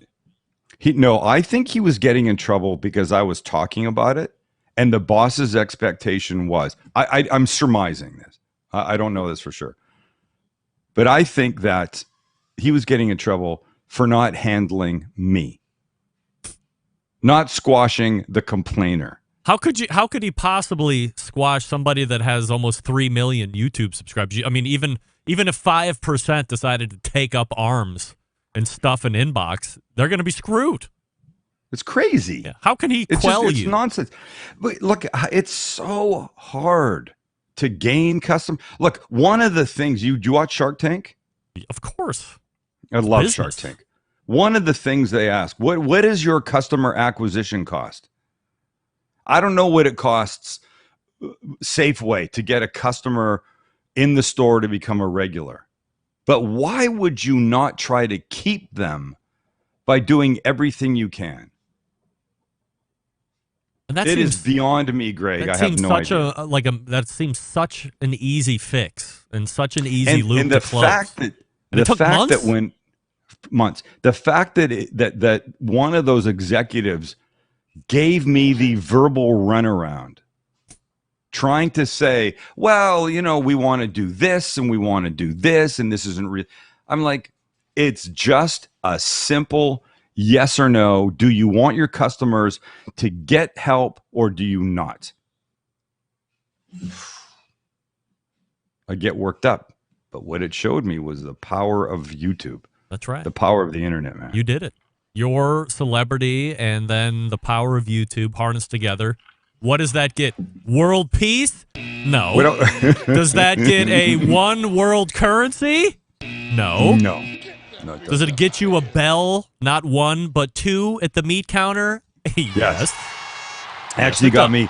I got somebody, I got a package the other day. I opened it up and there was one of those ding, ding, ding, ding. Did you watch Breaking Bad? No. Oh, you should have. It's really, you should go back and watch it. Anyway, there's a guy in a wheelchair. He's was a bad guy. He's in an old senior home and he can't talk anymore. But when he needs attention, he's just got this little ding, ding, ding, like that classic old school little silver stainless bell on his wheelchair that he starts banging on. One of those came in the mail the other day and the guy goes, watched your rant about the supermarket, thought maybe you could just take this into them. See, people are trying to help you get to resolution. Nobody understands. Everybody sees how easy the fix is, and the people that can make it happen are just hurdling. Freaking customer service. Unreal. Two of the most important words any company can understand. These guys somehow, nothing. No, that's it. I used to shoot there. I used to, back in when I had the TV show, we would start some of the episodes, maybe one every couple of months, in that store, getting groceries. I go, today we're going to make this. Yeah, walk down the aisle. I grab this. All right, we'll see you back at the house after I pay for this, right? It was great. So I go in there one day. The manager has now been switched out. And I'm down an aisle. The guy's got the camera way before Max. And we're shooting, and somebody comes up and goes, "Excuse me." I go, "Yeah, it's the manager." He goes, "A woman from corporate is on the phone for you." I go, "What? Woman from corporate? How does she even know that I'm here?" He goes, so I get the phone. She's like, "Hi, this is whatever, Susan Smith, and I'm in the marketing, whatever, PR, HR, who knows." Loss prevent. I don't know what department she was in. The pain in the ass department. Yeah. Can I ask what you're doing in the store? I go, sure. I'm shopping. I have a cooking show. We come in, we get stuff, we go home. Well, we can't have that. So of course I'm a dick. You can't have the free advertising that I'm doing because I don't ask for anything. I don't ask for free stuff. I pay for my own stuff when I leave. Everything's above board. well, we don't. I go, I'm not 60 Minutes. I'm not morally safe or looking for, out of date meat that you're trying to sell. Rats on the Well, floor. we just can't have this. I said, okay, great. I'll leave. And the manager, like 3 months later comes up. He goes, this little mousy guy.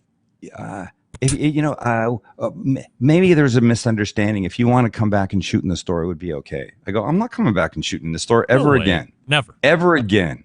Not when some person has no idea what's going on, gets all in a knot. Unreal. Tim, let's change gears here and let's talk cooking just for a few minutes before we close up shop here in the short Sam the Cooking Guy segment.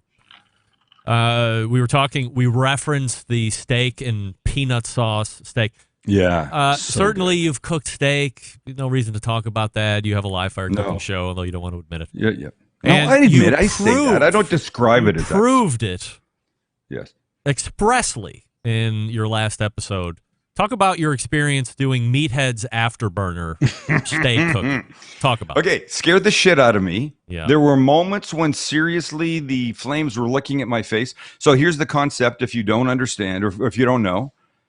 You take those chimneys, charcoal briquette chimneys, you fill it up, you get them going. When they're white hot at the top, you put a rack on top of it and the steak right on top of the rack. It's literally like, it's not literally, it's like cooking a steak on a jet engine. If the jet engine shot flames, vertically straight up. I was going for char. That was the whole point. I wanted an amazing char on it. So I wanted it as close to as much heat as possible. The second that Max suggested we do this peanut sauce thing with steak, a really good crusty charred up steak was front and center of my mind. But I had two of them. I had two steaks and not quite enough room on the top of the chimney to do both. I got two big wide ribeyes. So I had two of the chimneys, flaming hot, rack on top, steaks on top, little oil, salt, and pepper. That was it.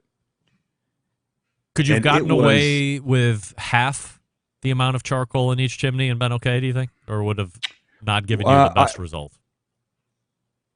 In my mind, I wanted, and I'm not Meathead. I've not cooked 18,000 steaks or whatever, maybe 18 million, who knows, whatever he's done. I wanted the steaks as close to the charcoals as possible. Yes. Without sitting on them, which we did a month or so ago. Caveman style. I wanted to see what that was like. But in my mind, I needed the coals like almost right to the top of that chimney. So I should have actually put a few more in so it rounded off the top because, they shrink and they burn down and they get a little smaller. But I don't know, maybe not. It may be so concentrated because it's coming straight up that tube that you don't lose any heat. It could have been fine. It was the best thing ever. It was so delicious. And if you look at the picture, you see the char, you taste the char, you get that texture. And I know there's going to be people that will look at that, probably nobody in your audience, but layman's will look at that and they'll say, well, that's burnt. And you're probably getting cancer from eating the char on top.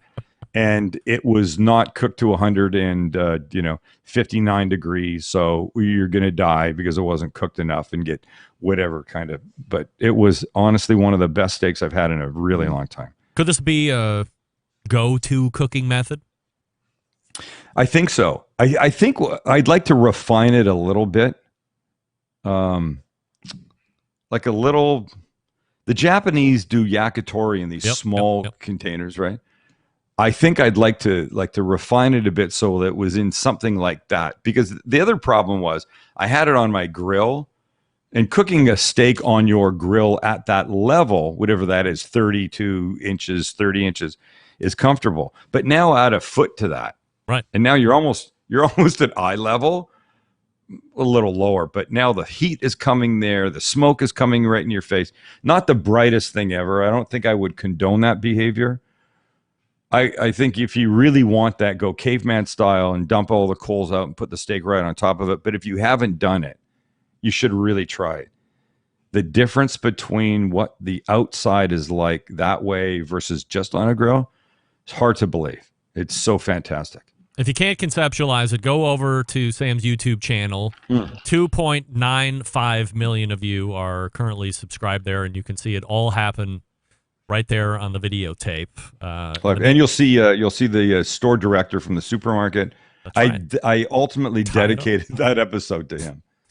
Well, I'm glad we got the bell thing worked out, and I'm glad you got the afterburner method tried and that it's a success. Again, for the folks that haven't seen it, go over to the YouTube channel and check it out and try that steak and peanut sauce. Sam, appreciate the time as always. I know we're short this month, but we will see you again in August. It's all good. You're the best.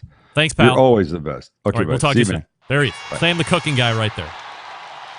TheCookingGuy.com, his website, of course. And as I had mentioned, just shy of 3 million of you subscribing to him on YouTube, watching his content 3 times a week, Mondays, Wednesdays, and Fridays. Meet Mitch is in the green room right now. We'll get to him in just 1 second. I'll talk to you quickly about Green Mountain Grill, some of the best pellet cookers out there on the market today. If you're in the market for one, you have a couple different ways to go. You have the Prime line or Prime Plus, which is a little bit more of the high level. So what do you get with it? Get some light in the main cooking chamber if you're cooking it dark. You have Wi-Fi technology. You have app integration. You have 2 internal meat pros, peeking windows on the main cooking chamber, pellet hopper, a lot of good stuff. Robust build on the chassis, front shelf. If you want to save some money, you don't want to sacrifice size in either of the 2 options, the Jim Bowie or the Daniel Boone, you can go choice line. No apps, no internal meat probes, no windows, none of that other stuff. But this is the flagship initial product that Green Mountain Grill rolled out. I have 2 of those in various sizes. They still work great today. They're 10 years old or whatever they are at this point. So it really just depends on what you're looking for. They sell through dealer networks, so find one near you. Go to the dealer, get educated, then buy the right one for you. If you get the Jim Bowie or the Daniel Boone, make sure you pick up the pizza oven because that fits on both. You want to get that. And then you have success right off the bat because you've been educated through a dealer network. The dealer is an expert. You will be an expert after the dealer gets done talking with you. And away you go. Go to greenmountaingrill.com to find a dealer nearest you. You can also find rub sauces and other accessories the Green Mountain Grills offers right there on the website. Have them shipped to you directly or buy them at your dealer as well. greenmountaingrills.com. That's greenmountaingrills.com. We're back with Mitch Benjamin right after this. Stick around. I'll be right back. You're listening to the #1 most downloaded barbecue and grilling podcast anywhere. The BBQ Central Show.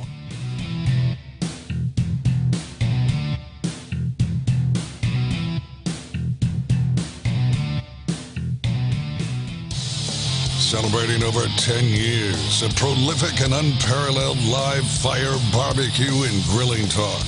And yes, it's still being done from Cleveland, Ohio. You're listening to the BBQ Central Show.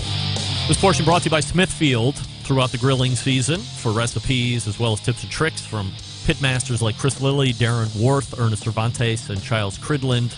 Visit Smithfield.com, or if you are a competitor and a committed cook, go to smokinwithsmithfield.com and report your first place wins in shoulder and ribs over there. That's smokinwithsmithfield.com. Everything else over at smithfield.com. All right, closing the show tonight, a guy who first came on the show back in 2012, if you can believe it. If you love barbecue sauce and related barbecue products, you probably already know him or at least know the name.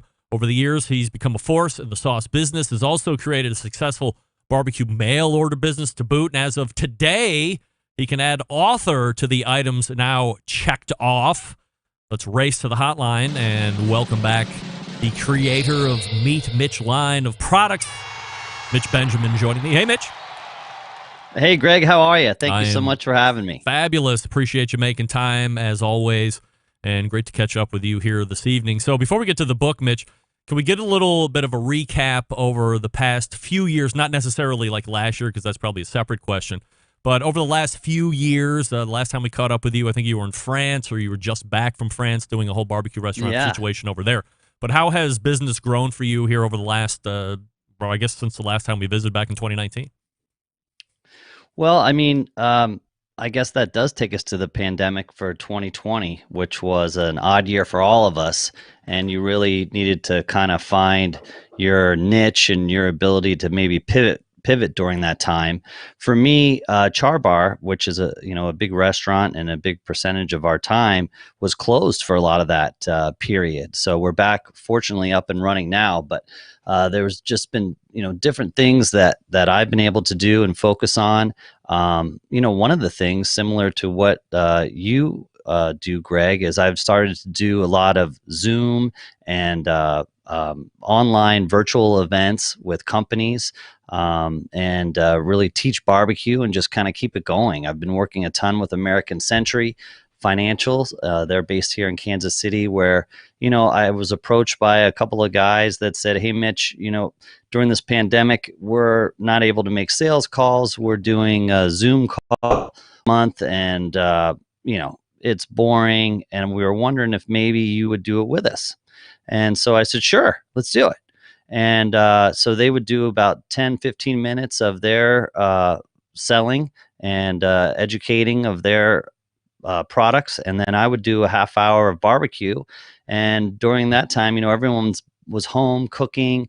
When I would talk to a lot of my major retailers, they would say the barbecue space was the fastest growing segment of their business, with Traegers and Yetis and sauces and rubs, and so everyone was cooking. So we did a segment. We'd start doing segments on barbecue, how to do competition ribs, brisket, stuff like that, and it's just really taken off. And it's just been a unique way to really stay relevant in barbecue and to stay on top of my game and to be able to penetrate and reach new markets. So it's been quite the experience the last year.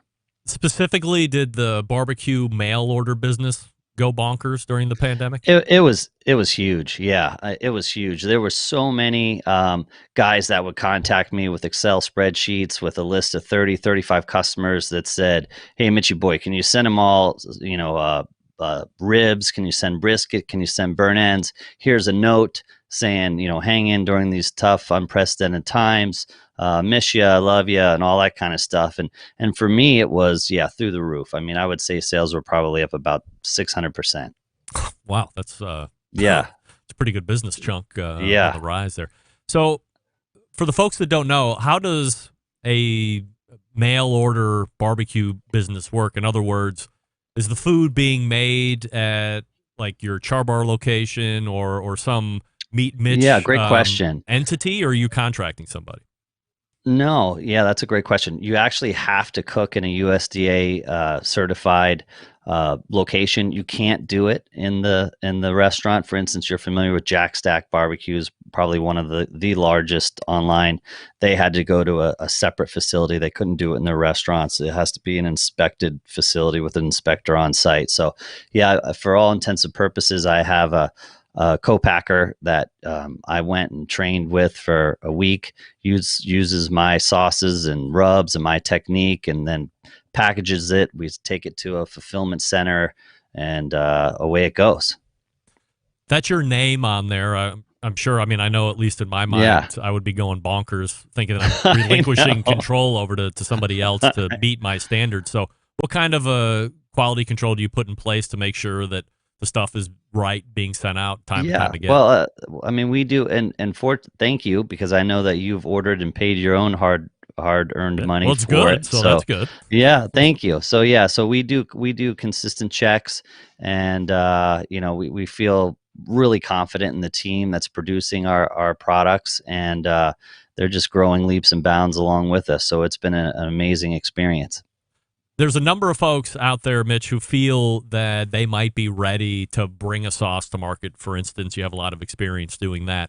If you could give one piece of advice to everybody that thinks that they're ready to bring sauce, what's the one piece of advice you would tell them? Just continue to be dumb and naive, because that's the only way that I made it through. Otherwise, if I would have listened to all the naysayers, I would have been gone a long time ago. It's a saturated market. It's a tough market, but if you can find your, I think there's an opportunity for everyone.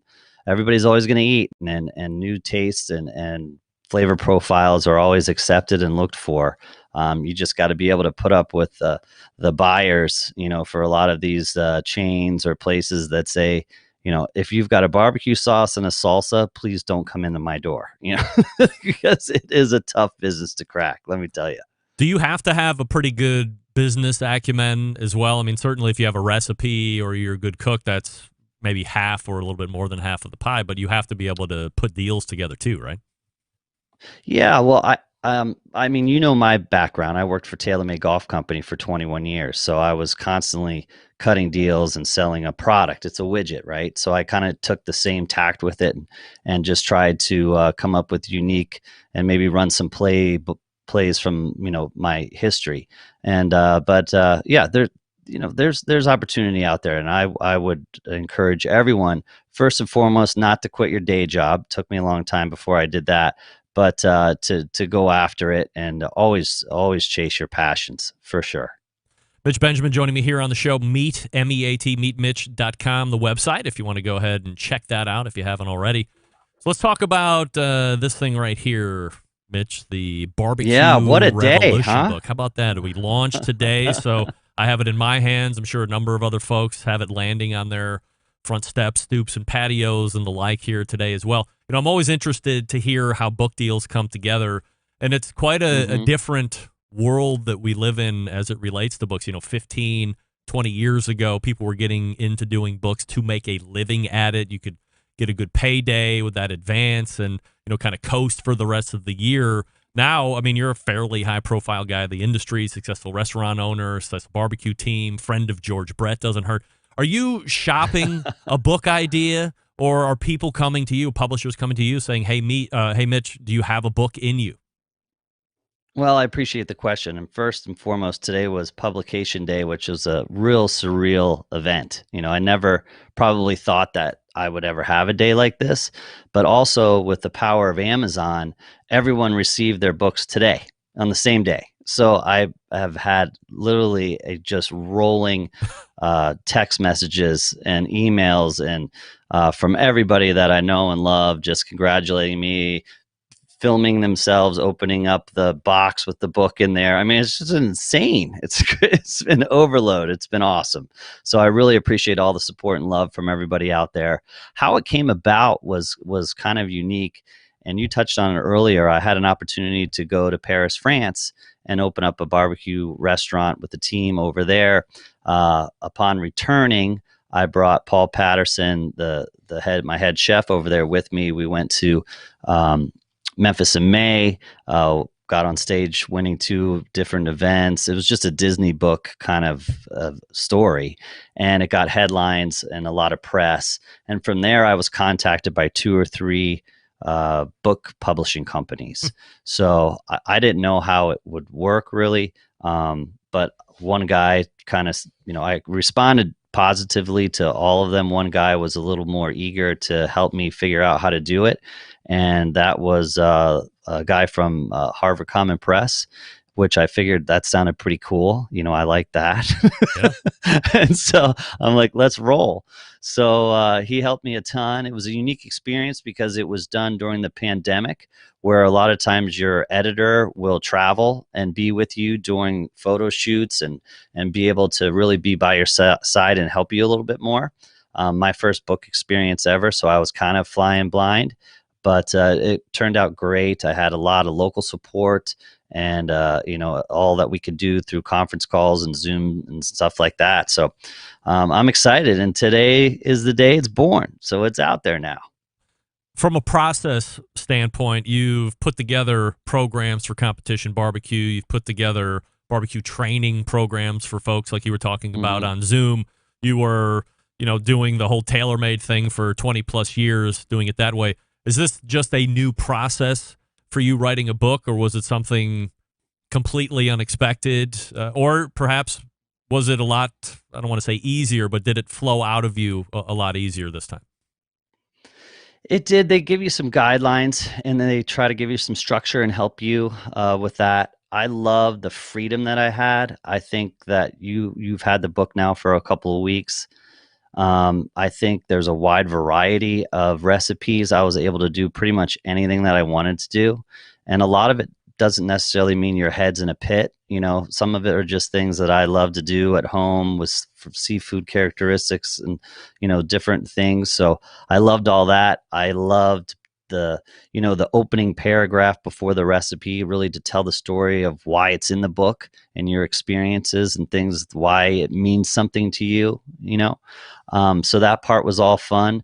The editors do a lot to help you in putting it all together in the organizational stage of the book.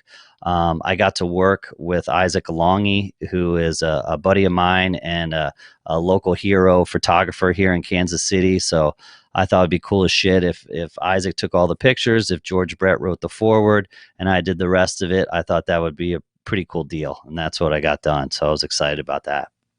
I'm sure it's like kids here, but is there a favorite recipe of the book that you have?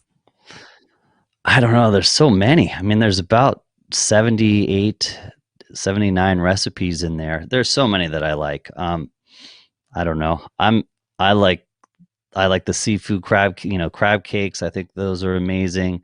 I love just talking about, burn ends and grits. I love talking about all that kind of stuff. Bao buns stuffed with pulled pork. A lot of it is, it's kind of 3 books in one. It's really kind of an ode to competition barbecue and taking you through a day in the life and what we do and kind of giving you some time schedules and some things, and not really a deep dive into it, but kind of, and it allows you to, room to make your own interpretation of all of those kinds of recipes. And, and then it dives into, and specialties that we have there that we've grown locally famous for, and then really what to do with the rest of your queue. I typically buy a 14 to 16 pound brisket, and then after you've eaten a plate of it, you've got 9 pounds of it in your refrigerator, and your wife's like, what the hell are we going to do with this? You know what I mean? Like, what? Are you just still going to slice it and eat it for a week? Yeah. So there's like tons of what to do with your queue, what to do with leftover ribs, pulled pork, brisket, burn ends, some innovative kind of ideas of fun stuff to revitalize the meat that's sitting in your refrigerator. Mitch Benjamin joining me here on the show talking about the book Barbecue Revolution. As Mitch said, it is born today, so if you didn't get your copy, go over to Amazon.com and order it up.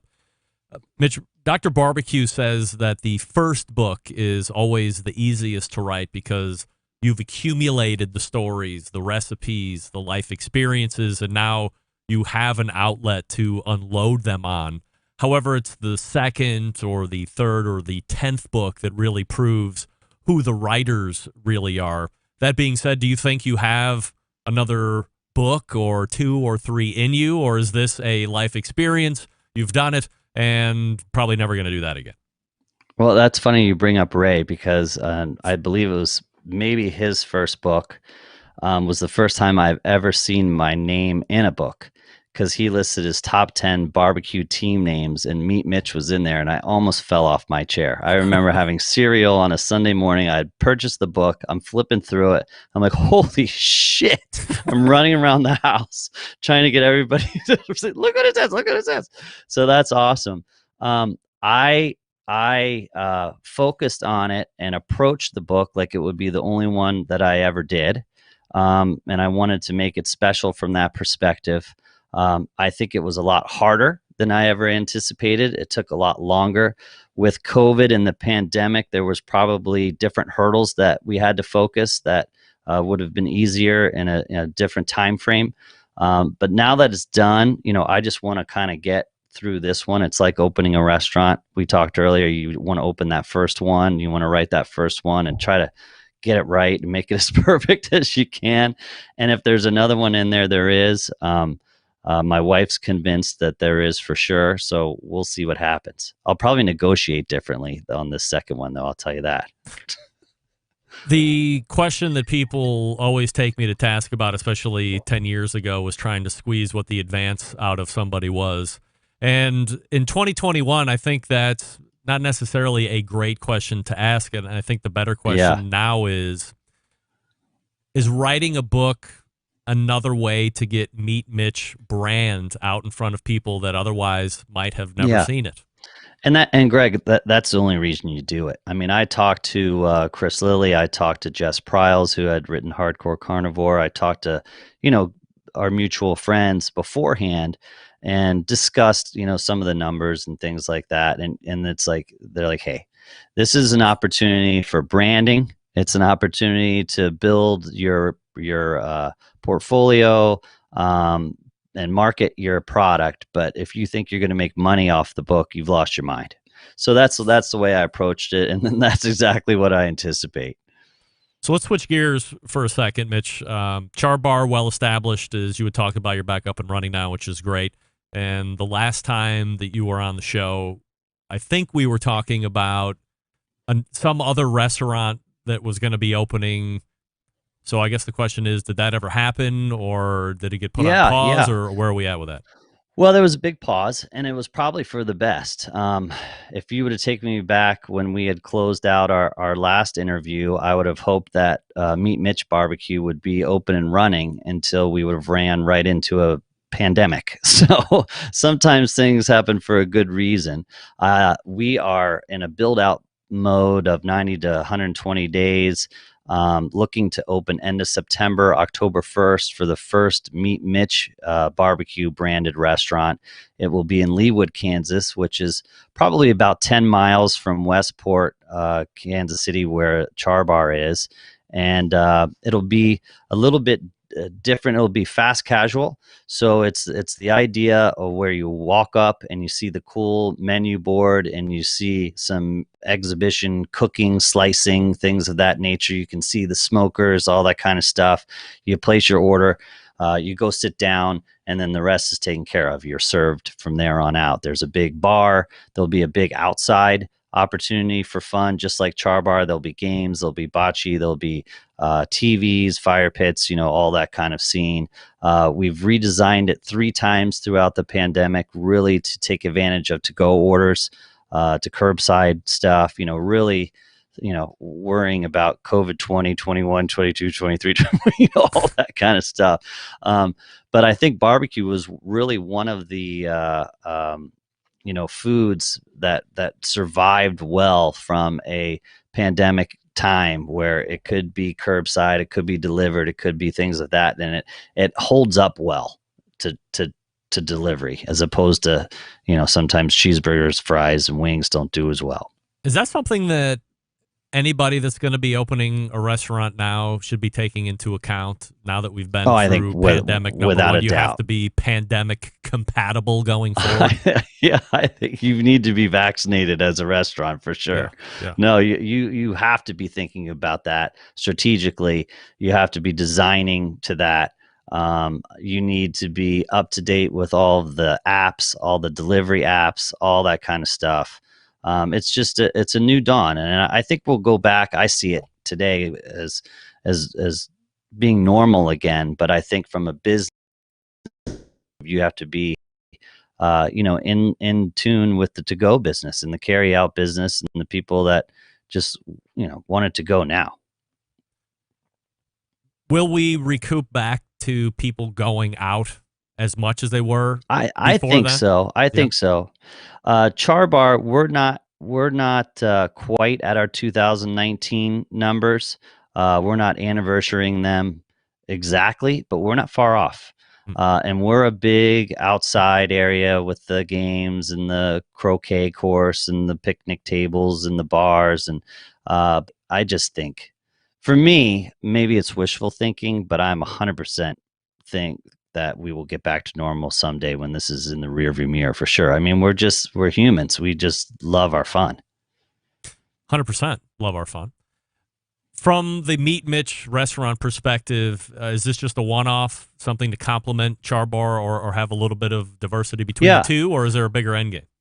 I would love a bigger end game, but first and foremost, you just want to make one, and you want to make it as good as you can make it. And if you can go from there, so be it. But right out of the gate, the story is there's going to be one, but I would love to have more. That's just me, though. I never end. That's right. In hour number 1, Mitch, Joe Davidson, Oklahoma Joe, if you've ever heard of him, said that he is going to be turning up at the American Royal this year and cooking. Will you be doing the same? So the Royal is the second week in September, and that's exactly when our target date is to open. So I will probably be down there as often as I can just to lend support to my buddies. I entered the sauce and the rub competition, but from an actual cooking weekend, that's our target weekend. So I'm refraining this year with hopes of coming back next year with vigor in a huge party. Will you have any type of competition schedule, or will the restaurant pretty much take that up once you are open? So in May, we did Memphis. So we were in Memphis in May, had a ball. It was great to get back, to get on the river, see all the buddies. We did well. But that's really the only targeted or scheduled competition event that I have. I am heading to Fargo, North Dakota in a few days. Shields. I don't know if you've heard of Shields. It's a athletics store similar to like a Dick's Sporting Goods. They're hosting a barbecue university. They're bringing 15 of us in from across the country to educate their employees, and then to lead our own teams in an actual barbecue competition. So that's coming up quickly. So that will be a fun competition that's not, certified, but it'll be fun. But otherwise, that will probably be the only one I'll do this year, and it'll be solely focused on getting the restaurant open. He's got a lot going on, folks. What can I tell you? The book is out right now, and you can get your copy, BBQ Revolution. You can go to meetmitch.com, buy there. You can go to amazon.com. You can buy it there. Char Bar is open. Meet Mitch. The restaurant is going to be open here end of September or October, so we'll see how that works out. And in the meantime, you can see what we can see what Mitch is doing through social media. If you want to follow him over on Twitter or Instagram, he's all over there too at Meet Mitch. Mitch, Jesus Christ. Mitch, appreciate I'm just going to call you Meech from now on. Forget Podsy. It's Meech. I appreciate the time. It's been a couple years, so let's do this a little bit more regularly. Success with the book, of course. And as soon as I get out to Kansas City, we're going to hit it up and have a good time in the town. We're in. That sounds all right, pal. great. Thanks Thank for coming you so on. much. I really appreciate the time. There he is. Mitch Benjamin right there on the Barbecue Central show. The book is out. The Char Bar is open. The new restaurant is going to be happening. And you, my friends, are going to have an opportunity to win a copy of Mitch's book here in just 1 second. Once again, his website, meetmitch.com. You can follow him on socials at meetmitch.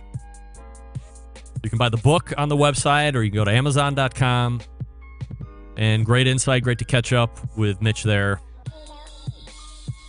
Enjoying a lot of success and working hard at it too. So I love to see people that are working hard also getting rewarded for putting in the hard work. Stick around for your free opportunity to win BBQ Revolution when we come back. Stick around. We'll do it here in just one moment.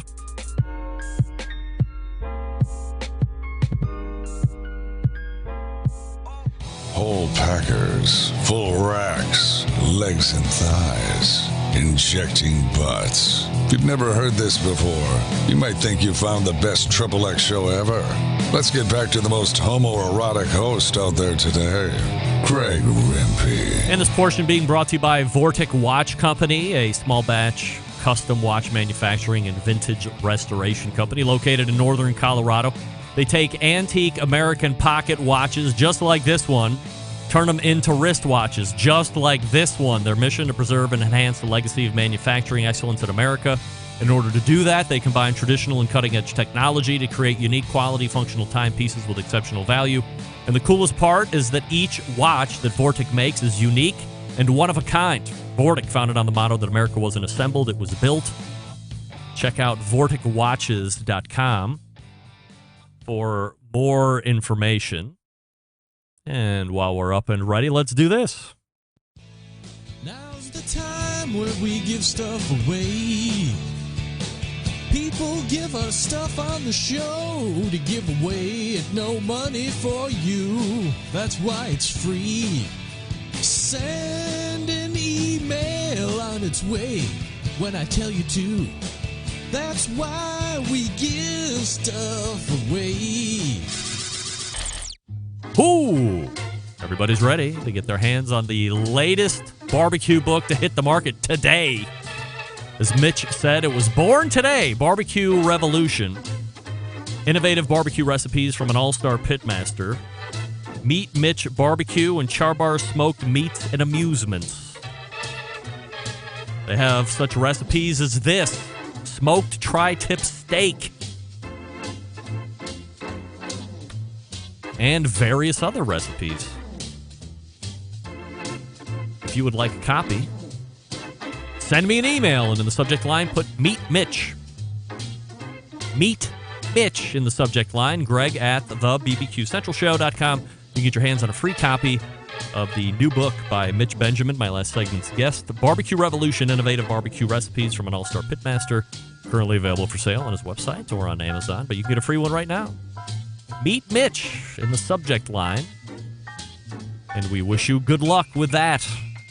Rick Stoltz won the Black Smoke book, and we'll get that out to him. At some point, somebody won last week, Wally, I think. Wally, I have not. Andrew, you are not. I'm sorry. I have not sent out your book from last week, but maybe tomorrow. There's a very good chance I get out there. I got to go to Micro Center to get a new 10 terabyte hard drive so I can have space on here. I'm not going to get into that on why we're going to do that, but what can I tell you? All right. Let's go ahead and wrap it up all the way back in the first hour. Who did we have? Malcolm Reed, of course. Yes. Then we had first-timer of the show, BBQ Hall of Famer Joe Davidson, Oklahoma Joe. Second hour, Sam the Cooking Guy. And then closing out the show, or as we say, coming out of the bullpen, Mitch Benjamin from Meet Mitch. And we just gave away a copy of his book. And we do have a winner as we're getting ready to roll out. Somebody named Hootie. If it's the Hootie I know, he's from Pittsburgh, and he is an accomplished barbecue cook in his own right. Hootie, you win.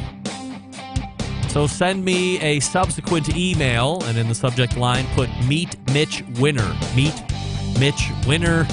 And I will make sure to send that book out to you. Rick, you will get a book, and Wally, you will get a book as well, even though I haven't sent it out yet. Trust me, it'll get to you. Thanks to Mitch and Adrian for giving me copies of books. There are more books coming in, if you can believe it or not, that we'll be giving away as gifts and free listening prizes. There is an ad-free podcast feed, if you want, over at the Patreon page, or you can subscribe directly through Apple Podcasts if you want to do that. Big show planned for you next week. Meathead in hour number 1, Jim Clements in hour number 2 from Smoke Barbecue Source, amongst others. September 11th, 2001. I will never forget. Until next Tuesday at 9 p.m. Eastern. This is your program host and proud U.S. American Greg Rempe. Good night now.